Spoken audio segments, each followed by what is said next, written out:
음주 뺑소니 의혹을 받고 있는 김호중 씨와 소속사 대표 등에 대한 구속영장 심사가 내일로 예정돼 있습니다. 그런데 소속사 측에서 이미 잡혀있는 공연을 진행하기 위해서 이 심사 날짜를 미뤄달라고 법원에 신청한 것으로 확인이 됐습니다. 취재기자 연결해서 내용 들어보겠습니다. 유서현 기자. 네, 사회부입니다. 네, 영장 심사 날짜가 바뀌게 되는 건가요? 네, 서울중앙지방법원은 내일 오전 11시 반부터 김 씨와 소속사 관계자 등 모두 3명에 대한 구속 전 피의자 신문을 진행합니다. 소속사 대표, 본부장 김 씨 순으로 진행되는데 김 씨에 대한 신문은 정오부터 이뤄질 예정입니다. 앞서 경찰은 김 씨를 소환 조사한 지 하루 만인 어제 구속영장을 신청했고 검찰도 같은 날 구속영장을 청구했습니다. 음주 뺑소니 의혹을 받는 김 씨에겐 일단 특정범죄 가중처벌법상 도주치상과 위험운전치상 등의 혐의가 적용됐습니다. 경찰은 사안의 중대성이 클 뿐만 아니라 김 씨 측에서 증거를 없앨 우려가 있어 바로 신청했다고 설명했습니다. 다만 소속사 측은 영장심사 날짜를 미뤄달라며 연기 신청을 했는데요. 김 씨는 오늘부터 이틀 동안 진행되는 슈퍼클래식 오케스트라 공연을 진행한 뒤 이후로 모든 활동을 중단하겠다고 밝힌 바 있습니다. 소속사 관계자는 다수의 해외 출연자가 입국한 상황인 만큼 예정된 공연을 진행할 수 있도록 해달라는 취지라고 설명했습니다.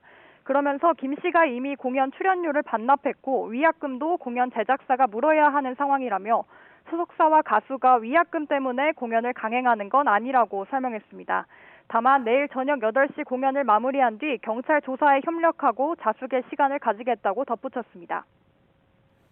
네, 김호중 씨는 공연 때문에 그런 거고, 그러면 소속사 대표와 본부장은 내일 심사를 받는 건가요? 네, 그럴 것으로 보입니다. 경찰은 소속사 대표 이모 씨와 본부장 전모 씨에 대해서도 각각 범인 도피 교사와 증거 인멸 등의 혐의로 구속영장을 신청했는데요. 이 둘에 대해서는 아직 심사 연기 신청을 하지 않았습니다. 김 씨에 대한 심사 연기 신청이 받아들일지는 지켜봐야 하는데 김 씨가 증거인멸을 직접 지시한 정황 등이 포착됐기 때문입니다. 소속사 본부장이 삼켰다고 주장하는 메모리 카드를 김 씨가 제거했을 가능성도 경찰은 배제하지 않고 있습니다. 또 앞선 경찰 조사에서 김 씨는 사고 당일 콘서트를 앞두고 있어 성대 보호 차원에서 소주를 10잔 이내로 마셨다고 진술하기도 했는데 경찰은 이에 대해서도 마신 술의 양을 줄여서 진술한 거로 의심하고 있습니다. 지금까지 사회부에서 전해드렸습니다. 가수 김호중 씨가 전 매니저에게 돈을 갚지 않았다가 재판에서 진 사실이 뒤늦게 알려졌습니다. 1,000만 원이 넘는 돈을 돌려줬다고 하는데요. 판결문을 다른 사람들이 보지 못하게 해달라면서 제한 신청도 냈는데 받아들여지지 않았습니다. 김철희 기자가 단독 보도합니다. 지난 2020년 김호중 씨와 무명 시절부터 함께 일해온 전 매니저 A씨가 김 씨를 상대로 소송을 냈습니다. 자신이 김 씨를 위해 물심양면으로 지원해왔는데 미스터 트롯에서 입상한 뒤 말도 없이 지금 소속사와 계약했다는 게 A씨 주장이었습니다. 그러면서 지금까지 송금한 돈 가운데 정산금을 뺀 2,300여만 원은 빌려준 것이니 돌려달라고 요구했습니다. 논란이 불거진 뒤 김 씨 측은 터무니없는 주장이라고 일축했지만 법원은 A씨 손을 들어줬습니다.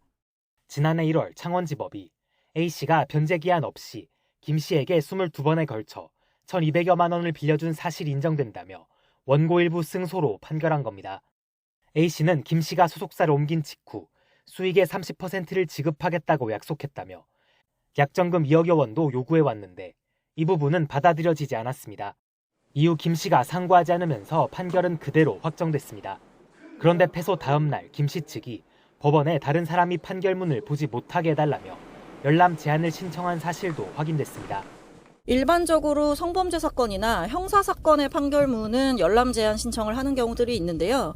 이번 경우에는 민사 사건이긴 하지만 당사자가 유명인이다 보니까 언론에 보도가 될 위험성 같은 것을 우려해서 민사소송 결과에도 민감했던 김 씨는 음주운전이라는 형사사건 피의자 신분으로 대중의 관심 한가운데에 서게 됐습니다. YTN 김철입니다. 인천공항 출국장에서 신경작용제로 추정되는 가루가 발견돼서 경찰과 군 당국이 성분 분석에 들어갔습니다. 인천공항 경찰단은 오늘 아침 6시 반쯤 공항의 3층 출국장에서 출국 절차를 밟던 한 승객의 가방에서 성분 미상의 가루가 발견됐다는 신고를 접수했습니다. 소방대 등이 확인을 한 결과 신경작용제 반응이 나타난 것으로 전해졌습니다. 경찰은 육군 17사단 화생방 부대 등과 함께 정확한 성분 분석 검사를 진행하고 있습니다.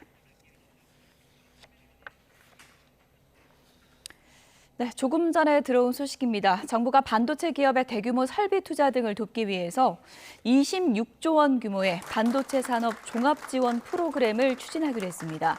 윤석열 대통령은 오늘 용산 대통령실에서 제2차 경제 이슈 점검 회의를 열고 반도체 관련 금융과 인프라 R&D, 중소 중견기업 지원을 아우르는 26조 원 규모의 지원책 프로그램을 마련했다고 밝혔습니다. 윤 대통령은 반도체 산업 지원이 대기업 감세라는 지적에 대해서는 세제 지원으로 기업 투자가 늘면 일자리가 늘어 민생이 살아나고 세수도 증가한다면서 반도체가 곧 민생이라고 강조했습니다.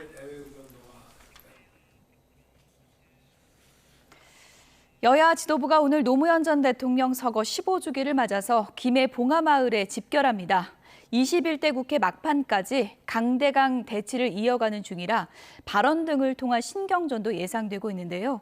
추도식을 앞두고 여야는 각각 메시지를 통해서 통합 상생과 노무현 정신, 검찰 개혁 등을 강조하면서 온도 차이를 보였습니다. 국회 취재기자 연결돼 있습니다. 박광열 기자. 네, 국회입니다. 네, 오늘 여야 정치권의 주요 인사들 노 전 대통령 추도식에 집결하죠.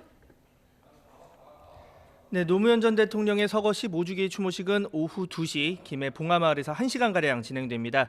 노 전 대통령이 2004년 소르본 대학교에서 했던 연설의 일부 구절인 지금의 실천이 내일의 역사입니다를 주제로 하는데요. 이 권양숙 여사 등 유족과 문재인 전 대통령, 정부에선 한덕수 국무총리와 홍철호 대통령실 정무수석 등이 참석합니다. 이 정치권에선 국민의힘 황우여 비대위원장과 더불어민주당 이재명 대표, 조국혁신당 조국 대표 등 여야 지도부가 한자리에 모입니다. 이 민주당과 조국혁신당은 22대 국회의원 당선자 전원이 참석해 추모할 예정입니다. 이 최근 여야 대치가 격화하는 상황에서 대화의 물꼬를 트는 역할을 할지 아니면 팽팽한 신경전이 이어질지 관심이 쏠리는데요. 이 황우여 비대위원장은 오전 지도부 회의에서 노 전 대통령은 당리당략보다 국민을 우선시하고 타협으로 문제를 푸는 정치 문화 형성을 강조했다며 이 민주당 새 지도부가 노 전 대통령이 꿈꿨던 정치를 함께 실행했으면 좋겠다고 말했습니다. 들어보겠습니다. 통합과 상생의 정신을 강조하셨고 타협의 정치를 늘 강하게 주장하셨습니다. 모두에게 지금의 정치 이끌어가는 하나의 좋은 지표라고 생각합니다. 네, 민주당 이재명 대표는 노무현 정신을 강조했습니다. 자신의 SNS를 통해 이 어려움 속에서도 정치가 국민 삶을 바꿀 수 있다는 희망을 포기하지 않았던 노 전 대통령의 정신을 잊지 않겠다고 다짐했습니다. 이 조국혁신당 조국 대표는 노 전 대통령이 받았던 표적, 불공정 수사가 아직도 이어진다며 이 검찰 개혁을 22대 국회에서 완수하겠다고 말하기도 했습니다. 이 오늘 추도식에는 김경수 전 경남지사 등 민주당 내 친문계 주요 인사도 참석해 이 대표와의 만남 가능성도 주목되는 측면입니다. 오늘 추도식 끝난 뒤에는 황우여 위원장과 문재인 전 대통령이 만난다고요? 네, 황 위원장을 비롯한 이 국민의힘 지도부는 추도식 이후 경남 양산 평산마을로 이동해 문 전 대통령을 예방합니다. 문 전 대통령 퇴임 뒤 여당 대표가 평산마을을 찾는 건 이번이 처음인데요. 당 외연 확장과 재건, 이와 함께 여야 협치의 중요성을 강조하는 차원이란 해석이 나옵니다. 실제 황 위원장은 최근 전직 대통령 묘소 참배에 이어 이명박 전 대통령과 종교계 인사를 만나는 등 광폭 행보를 이어가고 있습니다.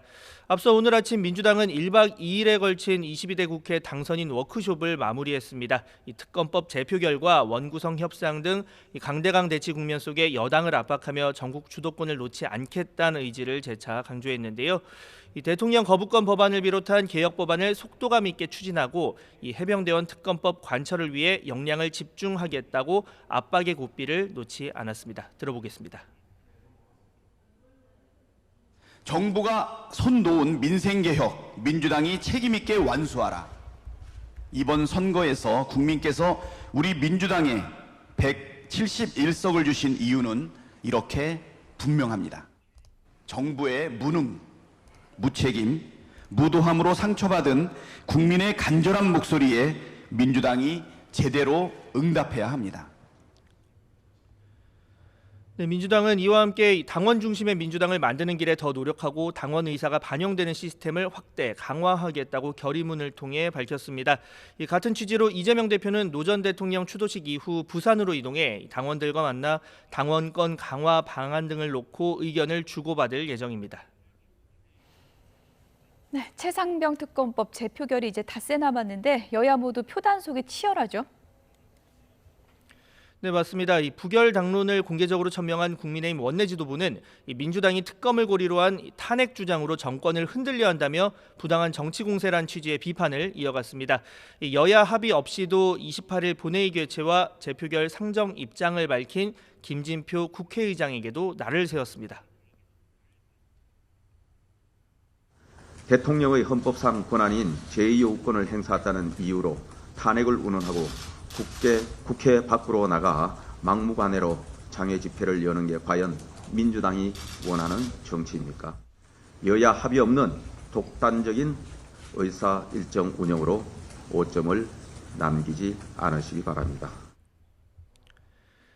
동시에 이 개별 의원들의 전화나 면담을 통해 내부 단속 총력전에 돌입했습니다. 특검법 통과 여부뿐 아니라 이탈표 규모 역시 향후 전국 주도권의 중요 변수인 만큼 한 명의 이탈표라도 더 최소화하겠다는 건데요.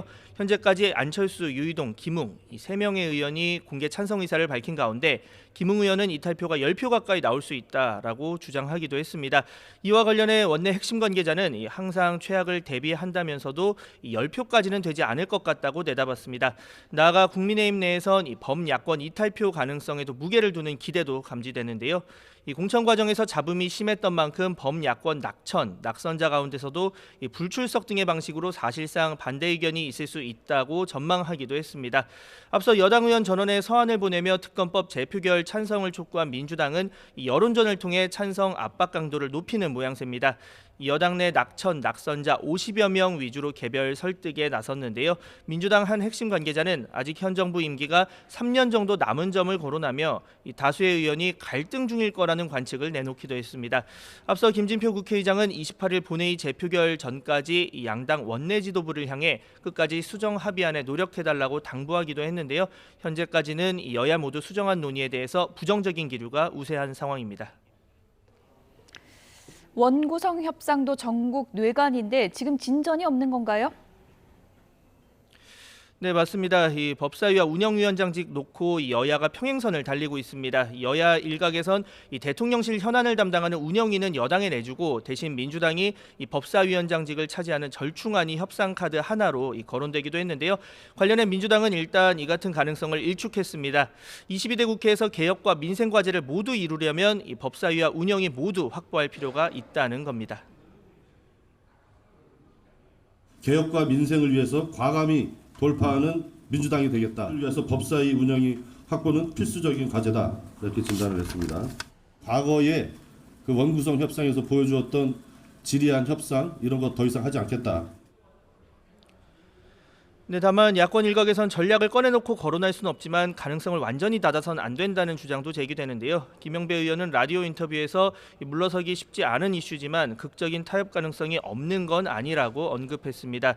여당 역시 원구성 협상과 관련해 물러설 수 없다는 입장입니다. 원내 핵심 관계자는 YTN과의 통화에서 운영위를 받고 법사위를 내주는 등의 협상 전략 가능성에 대해 이 원내 2당이 법사위원장을 맡았던 관례를 거론하며 절대 불가하다고 못 박았습니다.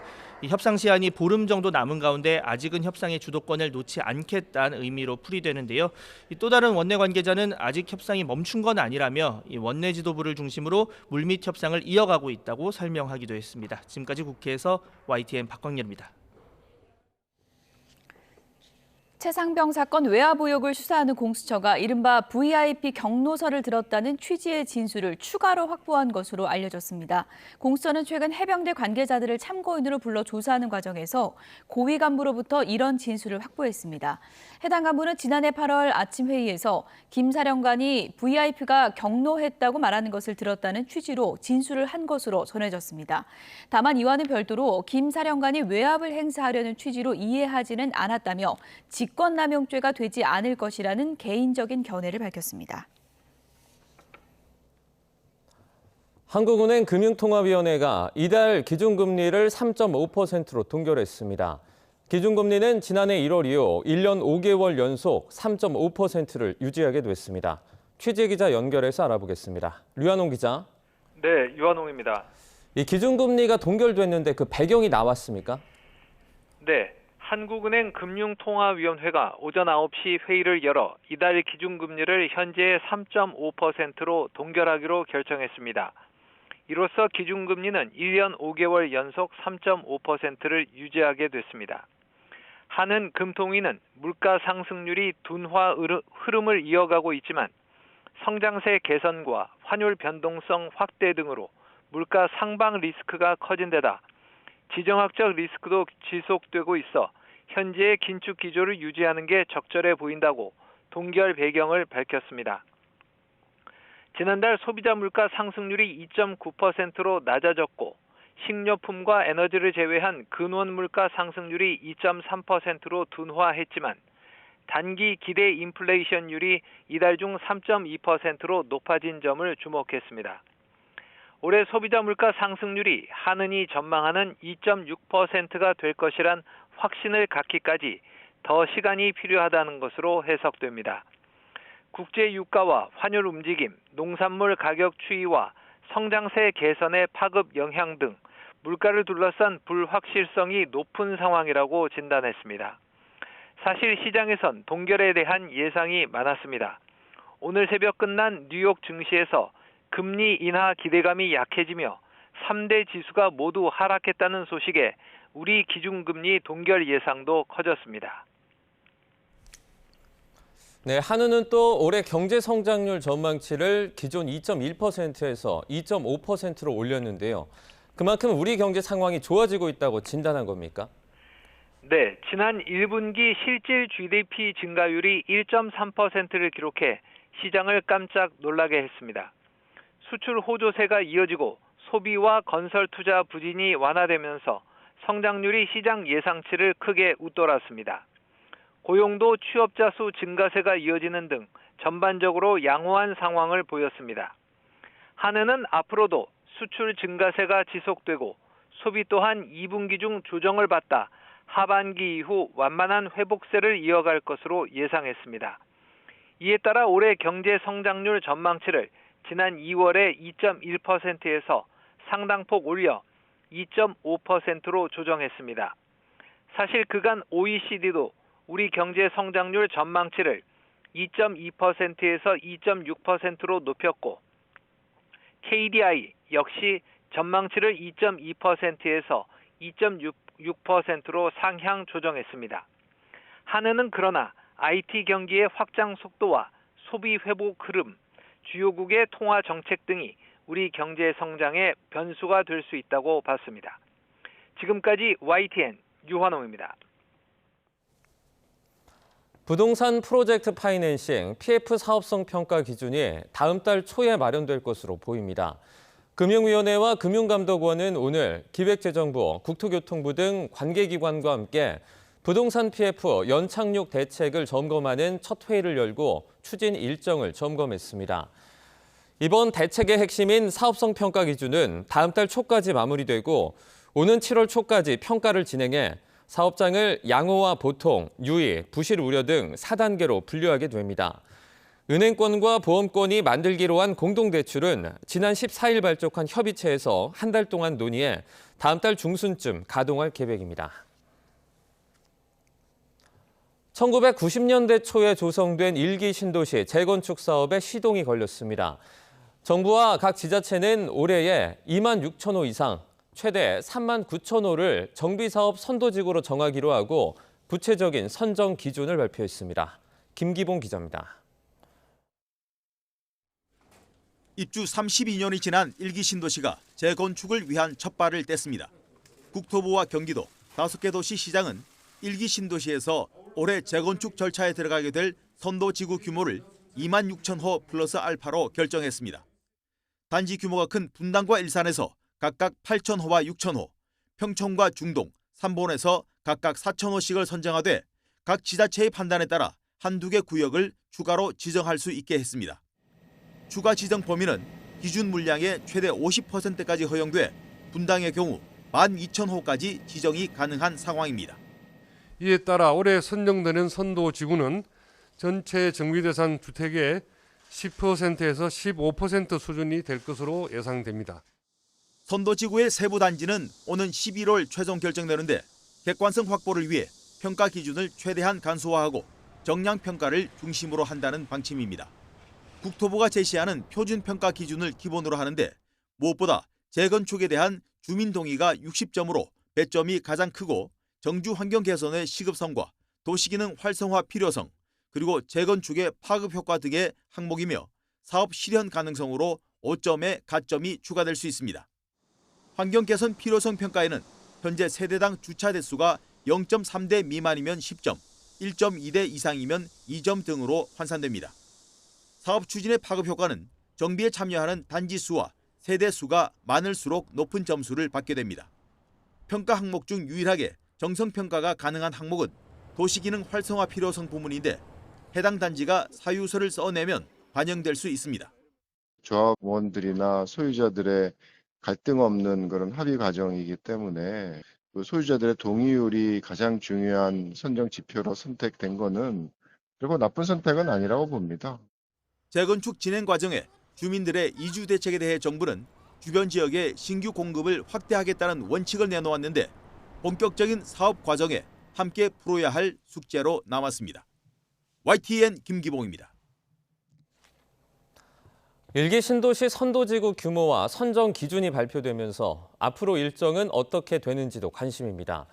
오는 11월에 선도지구에 대한 구체적인 단지가 최종 결정되고 6년 뒤인 2030년 입주를 목표로 하고 있습니다. 오동건 기자가 자세히 정리했습니다. 1기 신도시 선도지구로 최종적으로 선정되기 위해선 주민 동의 요건이 우선 채워져야 합니다. 정비구역에 포함된 단지 가구와 상가 등 토지 소유자의 50% 이상이 동의를 해야만 합니다. 각 지자체는 주민 동의 조건이 채워진 단지에 한해 다음 달 25일부터 공모를 시작해 9월엔 제안서 접수, 10월엔 평가를 한 뒤 국토부와 협의를 거쳐 11월 선도지구를 최종 선정합니다. 올해 선정 작업이 마무리되면 26년까지는 행정 절차의 밑그림을 완성합니다. 25년 특별정비구역 지정, 26년 시행계획과 관리처분 관리계획을 수립해 27년 착공, 30년 입주를 목표로 합니다. 재건축 기간 동안 주민들의 이주 대책도 풀어야 할 과제입니다. 계획대로 진행된다면 6년 뒤 선도지구뿐만 아니라 1기 신도시 전체 최대 30만 호의 입주가 시작되는 셈이라 전월세 시장에 큰 영향을 줄 수 있기 때문입니다. 선도지구를 시작점으로 해서 1기 신도시 5개 지역에 27만 가구에 해당되는 물량들이 순차적으로 이주하지 않는다면 시기 조절에 실패를 한다고 하면 전월세 시장에 미치는 영향이 굉장히 큰 부분이라고 볼 수 있습니다. 정부는 이를 위해 신규 공급을 확대하고 정비 시기를 최대한 분산하겠다고 밝혔습니다. 각 지자체도 신도시별 기본계획에 이를 반영한 이주 대책을 포함할 예정이며 주민 설문조사도 진행해 이주 계획에 참고할 예정입니다. YTN 오동건입니다.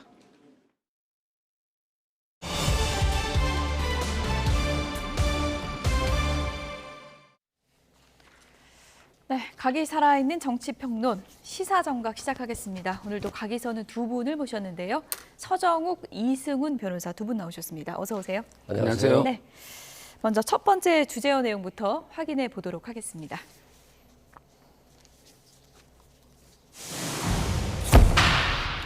여권 이탈표 10표까지도 나올 수가 있다. 김웅 의원이 이렇게 얘기를 했습니다. 민주당의 박주민 의원이 지금 국민의힘 의원들 7, 8명 날짜 잡아서 접촉하고 있다고 하고요. 김웅 의원이 한 10표까지는 나올 수 있다라고 하는데 지금 표 계산해 보면은 2자리가 나올 수도 있다는 얘기 같은데 이탈표가 어떻게 전망하십니까? 제가 알기로는 이제 그 대세에 지장 없다고 제가 들었어요.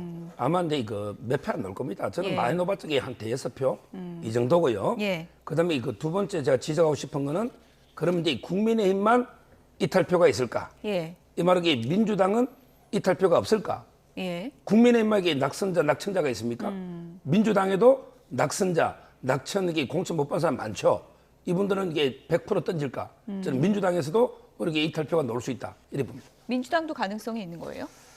저는 없을 것 같아요. 왜냐하면 최상병 특검에 대해서 국민들께서 많이 원하고 있잖아요. 진실을 밝히기를 원하는데 민주당의 정책 방향과 맞는 것들에 대해서 뭐 낙선했다라고 그럴 리는 없을 것 같고요. 민주당은 지금 굉장히 단일 대우로서 잘 가고 있다고 보고 반면에 국민의힘은 탈당자는 있을 것 같아요.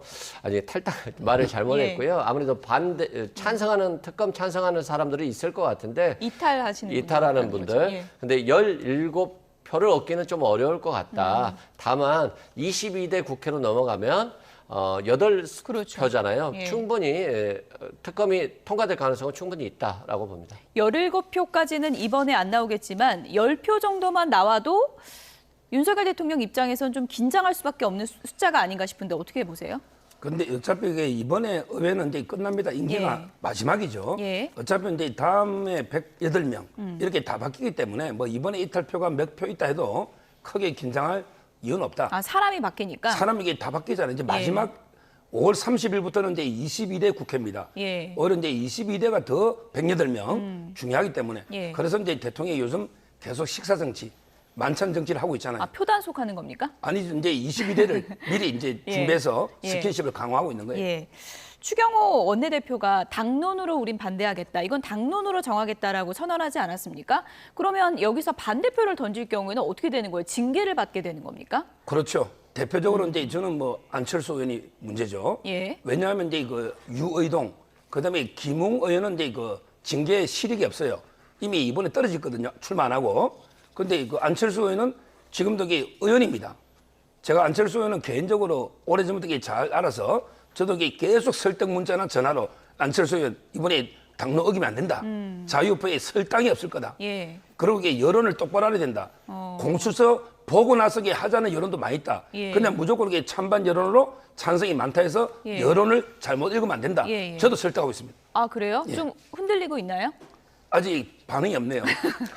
MB 때문에 청와대 위원을 같이 했습니다. 예, 설득은 열심히 하고 계신데 반응은 없다. 예. 그렇게 정리하도록 하겠습니다. 박주민 의원 같은 경우에는 지금 여당 의원들하고 날짜 잡아서 만나고 있다고 그러고 또 해병대 그 어머니의 편지를 이렇게 돌려가면서 감성에 호소하고 있다고 하던데 그런 게 좀 어느 정도 먹혀들 거라고 보십니까? 국민의힘 입장에서 보면 그렇게 먹혀들 것 같진 않아요. 다만 국민의힘 의원들이 좀 생각해 봐야 될 포인트는 충분히 제공해 주는 거 아닌가 싶고요. 안철수 의원 같은 경우도 저번에 반대한다고 했는데 로텐더월에서 또 비판 활동을 같이 했었거든요. 예. 그런 것들 보면 안철수 의원에 대한 국민들의 시선이 그렇게 좋지 않았는데 예. 이번에 또다시 그런 행태를 보인다라고 한다면 국회의원 배지는 가지고 4년간은 할 수 있겠습니다만 예. 향후 뭐 본인이 대통령을 나서는 데 있어서는 엄청나게 걸림돌이 될 것이다. 당장 전당대회 나가려면 또 머릿속이 복잡할 것 같거든요. 그리고 뭐 전당대회 예. 나가서 이번에 떨어지면 예. 향후 대통령 후보로 되는 데는 더 어려움이 있지 않을까 싶어서 저는 개인적으로 안 나갈 거라고 보고요. 예. 또 안철수 의원 같은 경우 구원이 있잖아요. 윤석열 대통령 뭐 대통령 되면 손에 장을 지지겠다고 했는데 바로 며칠 만에 같이 단합을 해서 예. 이렇게 대통령이 당선시켰기 때문에 그런 약속을 지키지 못하는 사람에 대한 이미지 프레임이 강화되면은 굉장히 어려울 것 같고 예. 이번에는 안철수 의원이 뭐 출마 자체가 어렵지 않을까 싶습니다. 예. 전당대회냐 대선이냐 무엇을 바라보느냐 이걸 놓고도 머릿속이 좀 복잡할 것 같은데 지금 민주당에서는 지도부가 공식적으로 탄핵 두 글자를 처음으로 언급했습니다. 들어보시죠. 이제 대통령 탄핵이라는 암묵적 정치적 예의는 깨지고 국민적 유행어가 될 것 같습니다. 불행한 역사의 한 장면, 박근혜 탄핵 선고를 우리 국민들은 똑똑히 기억하고 있습니다. 윤석열 대통령은 박근혜 탄핵 인용문을 한번 읽어보시고 반면 교사로 삼기 바랍니다. 탄핵 열차가 시동을 걸고 있습니다. 윤석열 대통령에 대한 더 큰 불행을 막기 위해서라도 대통령 거부권 행사를 국회에서 제동을 걸어야 합니다. 이재명 대표와 야당은 정녕 최상병 사건을 빌미로 탄핵의 길을 가겠다는 것입니까? 대통령의 헌법상 권한인 제2요구권을 행사했다는 이유로 탄핵을 운운하고 국회 밖으로 나가 막무가내로 장외 집회를 여는 게 과연 민주당이 원하는 정치입니까? 야당은 제2요구에 따라 재의결 절차를 밟고 그 결과에 따르면 되는 일입니다. 다수 의석을 가진 민주당이 헌법과 법률을 무시하고 특검만 하자는 그 이유를 알고 싶습니다. 네, 정청래 최고위원 탄핵 열차 시동 걸렸다 이렇게 얘기를 했습니다. 야권에서는 지금 이 과정이 뭐 탄핵 빌드업 과정이다 이런 얘기까지 나오고 있더라고요. 지금 이제 정청래 최고위원인데 그 박근혜 탄핵 인용문을 읽어봐라 했잖아요. 예. 근데 왜 하나만 읽어봅니까? 노무현 대통령의 탄핵 기각 판결문도 읽어봐야죠. 거기 보면요. 탄핵은 이제 그 대통령의 단순한 위법만 가지고도 안 되고 상당히 위법이 중대해야 된다. 이래서 이게 기각이 됐지 않습니까?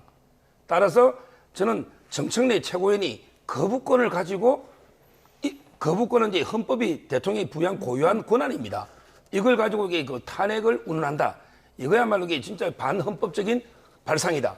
이렇게 보이고 대통령이 구체적으로 이게 법을 어긴 게 뭐가 있으며 또 이게 법을 어기더라도 중대하게 어기되거든요. 이런 식으로 이게 탄핵을 가볍게 언급할 그런 제도가 아니다. 탄핵이 한번 되면 이게 국론이 분열되고 나라가 이게 두동강이 납니다. 그때 노무현 대통령 역풍이 많이 불었죠. 아마 이게 더한 역풍이 불 거다. 이렇게 경고합니다. 탄핵이 국민적 유행어가 될 것이다. 정청래 최고위원이 이렇게까지 얘기를 했는데 그동안은 이제 조국혁신당하고 탄핵 관련 언급에서 좀 결을 달리하려고 했는데 이제는 뭐 조국혁신당과 비슷하게 탄핵 언급을 좀 강화하겠다 이런 뜻으로도 풀이될 수 있는 겁니까? 그런 것 같습니다. 왜냐하면 최고위에서 이런 얘기들이 나왔다는 것들은 부담감이 좀 덜었다는 거거든요. 그리고 지금 조국혁신당 대표도 이렇게 얘기를 하고 있고요. 근데 심각한 것은 일단은 국민들이 탄핵에 대해서 그렇게 부담감을 갖지 않는 것 같아요. 사사로운 자리에서 탄핵 얘기를 하고 계시고 또 야당이 탄핵에 대한 얘기를 했을 때 과거에는 극대노하거나 분노하는 국회의원들이 많이 있었거든요. 국민의힘 국회의원들이. 근데 별로 없어요. 그만큼 대통령의 권위나 품격이 굉장히 많이 떨어졌다. 그리고 이 사태가 계속된다라고 한다면 대통령의 뭐 힘쓰기 어려운 레임덕과 같은 그런 시기가 올 수밖에 없고 또 오고 있다 이런 말씀드리고 그 간의 과정에서 보면 이태원 참사와 관련한 특별법이 너무 지연됐던 것 그리고 최상병 특검법과 관련해서도 아직까지도 뭐 대안을 마련하기보다는 거부를 위한 거부만 하고 있기 때문에 대통령이 상당히 어려운 위치예요. 그러면 대통령이 스스로 바뀌거나 아니면 국민의힘 의원들이 이탈표를 많이 줘서 17표를 줘서 대통령을 바꾸게 하거나 이게 필요하거든요. 근데 그걸 하지 못하기 때문에 국민의힘이 아직은 변화가 없는 것이고 국정 동력도 살아나기 힘든 것이고요. 다만 이번 국회는 어렵더라도 22대 국회에는 최상병 특검법이 통과될 만한 확실한 저는 가능성이 충분히 있다고 봅니다. 변호사님 이렇게 좀 질문을 드려볼게요. 지금 이제 민주당까지도 탄핵이라는 말을 반복적으로 사용하다 보면 국민의힘 입장에서 최상병 특검 자체에 대한 판단으로 소신 투표를 하고 싶어도 탄핵이라는 단어를 야권에서 자꾸 언급을 하면 더 부담을 느끼지 않겠습니까? 어떻게 보시나요? 일단 그건 특검을 반대하기 위한 명분 쌓기일 뿐이다 그런 생각이 들고요. 대통령이 분명히 얘기하셨잖아요. 뭐 특별하게 잘못한 것도 없고 경로한 것도 수사를 방해할 외압을 한 것이 아니라 이렇게 최상병 같은 억울한 피해자가 발생한 것에 대해서 경로했다는 거잖아요. 그럼 전혀 딴 얘기를 하시고 계시거든요. 그래서 저는 대통령실이 전향적으로 최상병 특검에 대한 찬성표를 해야지만이 뭔가 국정 회복 동력을 확보할 수 있다 이런 생각이 듭니다. 지금 말씀하신 대통령이 경로했다. 이 말의 진위 여부가 지금 수사의 핵심 중에 하나라고 할 수 있는데 이 말을 나도 들었다라는 추가 진술이 나왔다고 하더라고요. 이건 어떤 변수가 되는 건가요? 제가 보기에 아마 민주당에서는 상당히 대통령이 경로한 게 아마 그 때문에 국방부나 대통령실이 개입한 거 아닌가 이런 데 동기로 자꾸 주장하는데요.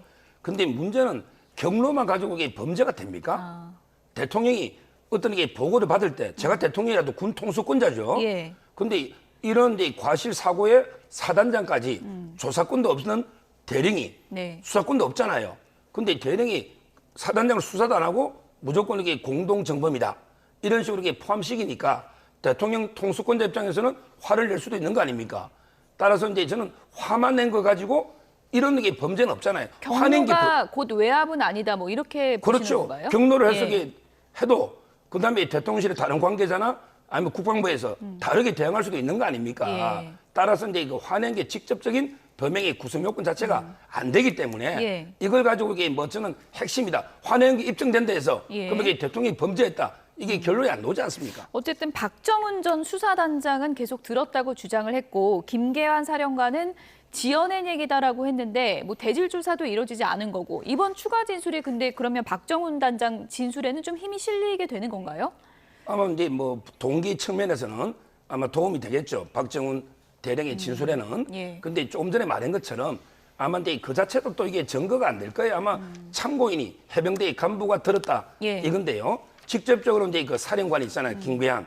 이분은 이제 경로설이 없었다. 이렇게 주장하고 있기 때문에 뭐 그것만 가지고 이게 진위도 밝기 어렵고 설령 밝혀지더라도 대통령이 범죄로 연결은 안 된다 봐요. 이번 사건 핵심이 일단 외압이 있었는지 이 부분을 가리는 건데 경로했다는 게 사실이라고 설령할지라도 그것이 곧 외압은 아니다 이렇게 주장하시는 거거든요. 그건 어떻게 보세요? 그렇죠. 맞는 말씀인데 예. 문제는 대통령이 경로한 이후에 모든 것이 바뀌었다는 것. 이게 이제 직권남용의 포인트라고 생각되고요. 아니 대통령이 만약에 경로했고 그래서 직권을 사용하지 않았다고 한다면 국방부 장관이 경찰로 이첩하라고 결재까지 하고 이첩된 사건을 다시 가져왔겠습니까? 그리고 경찰에서 수사권이 있죠. 그런데 8명, 김계한 사령관을 포함해서 8명을 혐의자로 해서 경찰에 넘겼으면 경찰이 수사를 하면 되는 거잖아요. 근데 그걸 굳이 가지고 와가지고 다시 그 말단의 대제장 2명만 넘겼다는 거거든요. 그건 대통령이 아니면 대통령 비서실인 이시원 공직기관 비서관실이 움직였을 리도 없고 유재훈 국방부 법무관리관과 얘기했을 리도 없고 안보실까지 움직였다는 거잖아요. 예. 결론은 대통령의 경로로 인해서 국방부, 대통령 안보실이 전체적으로 움직여서 결국에는 그 8명의 혐의자를 이첩하는 걸 2명으로 줄였기 때문에 예. 이건 직권남용의 혐의가 있고 공수처 수사가 절실히 필요한 부분이라 생각됩니다. 2기 공수처가 출범을 했는데 윤석열 대통령이 원칙대로 수사해라 이렇게 얘기를 했다고 합니다. 대통령실의 속내는 어떨까요? 빨리 공수처 수사가 좀 빨리 진행됐으면 좋겠다 이런 생각일까요? 그렇죠. 예. 아마 이제 원칙대로 성역 없이 수사해라 이 말은 지금 이제 공적 결과를 보고 이제 그 특검을 대통령이 먼저 주장하겠다 했잖아요. 따라서 저는 성역 가리지 말고 이제 필요하면 대통령실까지 안보실까지 철저하게 수사해서 예. 진실을 이렇게 밝혀라 이렇게 촉구한 걸로 보고요. 아마 이제 공적 수사가 나와가지고 국민들이 그걸 납득하면 이제 특검 주장은 잦아들지 않을까 이래 봅니다. 기자들 질문에 오동훈 공수처장이 대통령도 물론 수사 대상이 될 수 있다 이렇게 원칙적인 입장을 밝혔는데 화살이 진짜 거기까지 가느냐 이게 또 관심이 집중되지 않겠습니까? 말 그대로 그냥 원칙적인 입장을 밝힌 거죠. 대통령이 원칙대로 수사하라고 했다 해서 원칙대로 수사하면 굉장히 공수처장이 어려운 위치에 있지 않겠습니까? 그렇지 않다고 하면 공수처장의 자리를 4개월이나 공석으로 비워놨을 리는 없다. 다만 수사가 본격화되면서 공수처장을 임명했다라고 하는 것들이 대통령에 대한 수사를 견제용으로, 내부 견제용으로 임명한 것이 아닌가 이런 생각이 들고요. 오동훈 공수처장은 이 공수처가 생긴 이유를 잘 알아야 돼요. 고위공직자들에 대한 수사 때 압력이 가해지고 외압이 가해지기 때문에 이를 막기 위해서 발생된 조직이에요. 그런데 대통령실에 대한 수사가 없다라고 한다면 예. 안 되겠죠. 그래서 대통령실에 대한 통신 자료 등에 대한 압수수색은 신속히 진행돼야 된다. 이렇게 생각됩니다. 네, 최상병 특검 관련해서 국민의힘에서 지금 표단속에 나선 상황인데 천하람 당선인은 이런 주장을 했습니다. 다음 주제어 보여주시죠.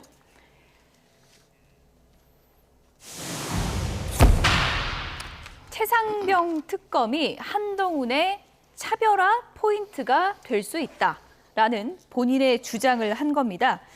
차별화 포인트를 어떻게 만든다는 얘기일까요? 발언 내용 들어보시죠. 그러면 윤석열 대통령과 차별화하는 포인트를 잡아야 되는데 제가 봤을 때 가장 좋은 포인트 중에 하나가 최상병 특검입니다. 내가 진짜 공정과 상식을 회복하겠다라고 기치를 들면서 본인을 중심으로 한 10명 가량의 국민의힘 의원들 저는 세력화하는 거 그렇게 어렵지 않을 거라고 생각합니다. 여기서 우리는 민심의 바다로 나아가자라고 하면서 깃발을 드는 대권 주자가 나온다면은 저는 10명 이상의 국민의힘 의원들 반드시 움직일 거라고 생각합니다. 여기서도 10명이 언급이 되는데 한동훈 전 위원장이 이건 뭐 상상력일 수 있겠습니다마는 최상병 특검 나는 찬성한다 이런 입장으로 한동훈 전 위원장이 기치를 들고 나올 수 있다 이런 얘기거든요. 이거야말로 이제 그 윤 대통령하고 한 위원장을 이간시키려는 이간질 전략입니까? 이런 이제 그 개인의 희망 사항이지. 예. 그럼 이게 국회의원 10명 가지고 당 대표 할 수 있나요? 10명 가지고 다음 대권 할 수 있습니까? 그다음에 대통령 임기가 3년 남았는데 대통령하고 이게 돌아올 수 없는 강을 완전히 건너서 척지 가지고 이게 대선이 됩니까? 옛날에 이해창 총재도 YS 화영식까지 하고 이랬는데 결국에 두 분 다 졌잖아요. 다 떨어졌잖아요. 저는 아주 이제 잘못된 희망 사항 이간질 시키는 시도에 불과하고 제가 알기로요 한 위원장이 정중하게 대통령께 아마 식사 요청을 했다 이런 이제 이야기가 나오지 않습니까? 조만간에 굳건한 모습을 보여줄 겁니다. 저는 그 얘기 처음 들었는데요. 아 그렇습니까? 네. 식사 요청을 했다고요? 한동훈 전 위원장이요? 한 위원장이 먼저 이제 윤 대통령께 이제 오찬이나 식사 제안했다 이런 게 보도가 많이 나오고 있습니다. 아 최근에요? 예. 예. 그럼 윤석열 대통령은 원래 함께 식사를 하자고 먼저 제안한 입장이니까 곧 날짜가 잡히겠네요. 그렇죠. 예. 아마 이제 조만간에 이미 마음은 다 감정은 풀린 거예요. 한 위원장도 마찬가지고 한 위원장이 홀로 서기는 필요합니다. 그러나 이게 불가근 불가원이 돼야 돼요. 너무 이게 멀리 떨어져 버리면 현직 대통령과 그러면 이게 미래가 어렵습니다.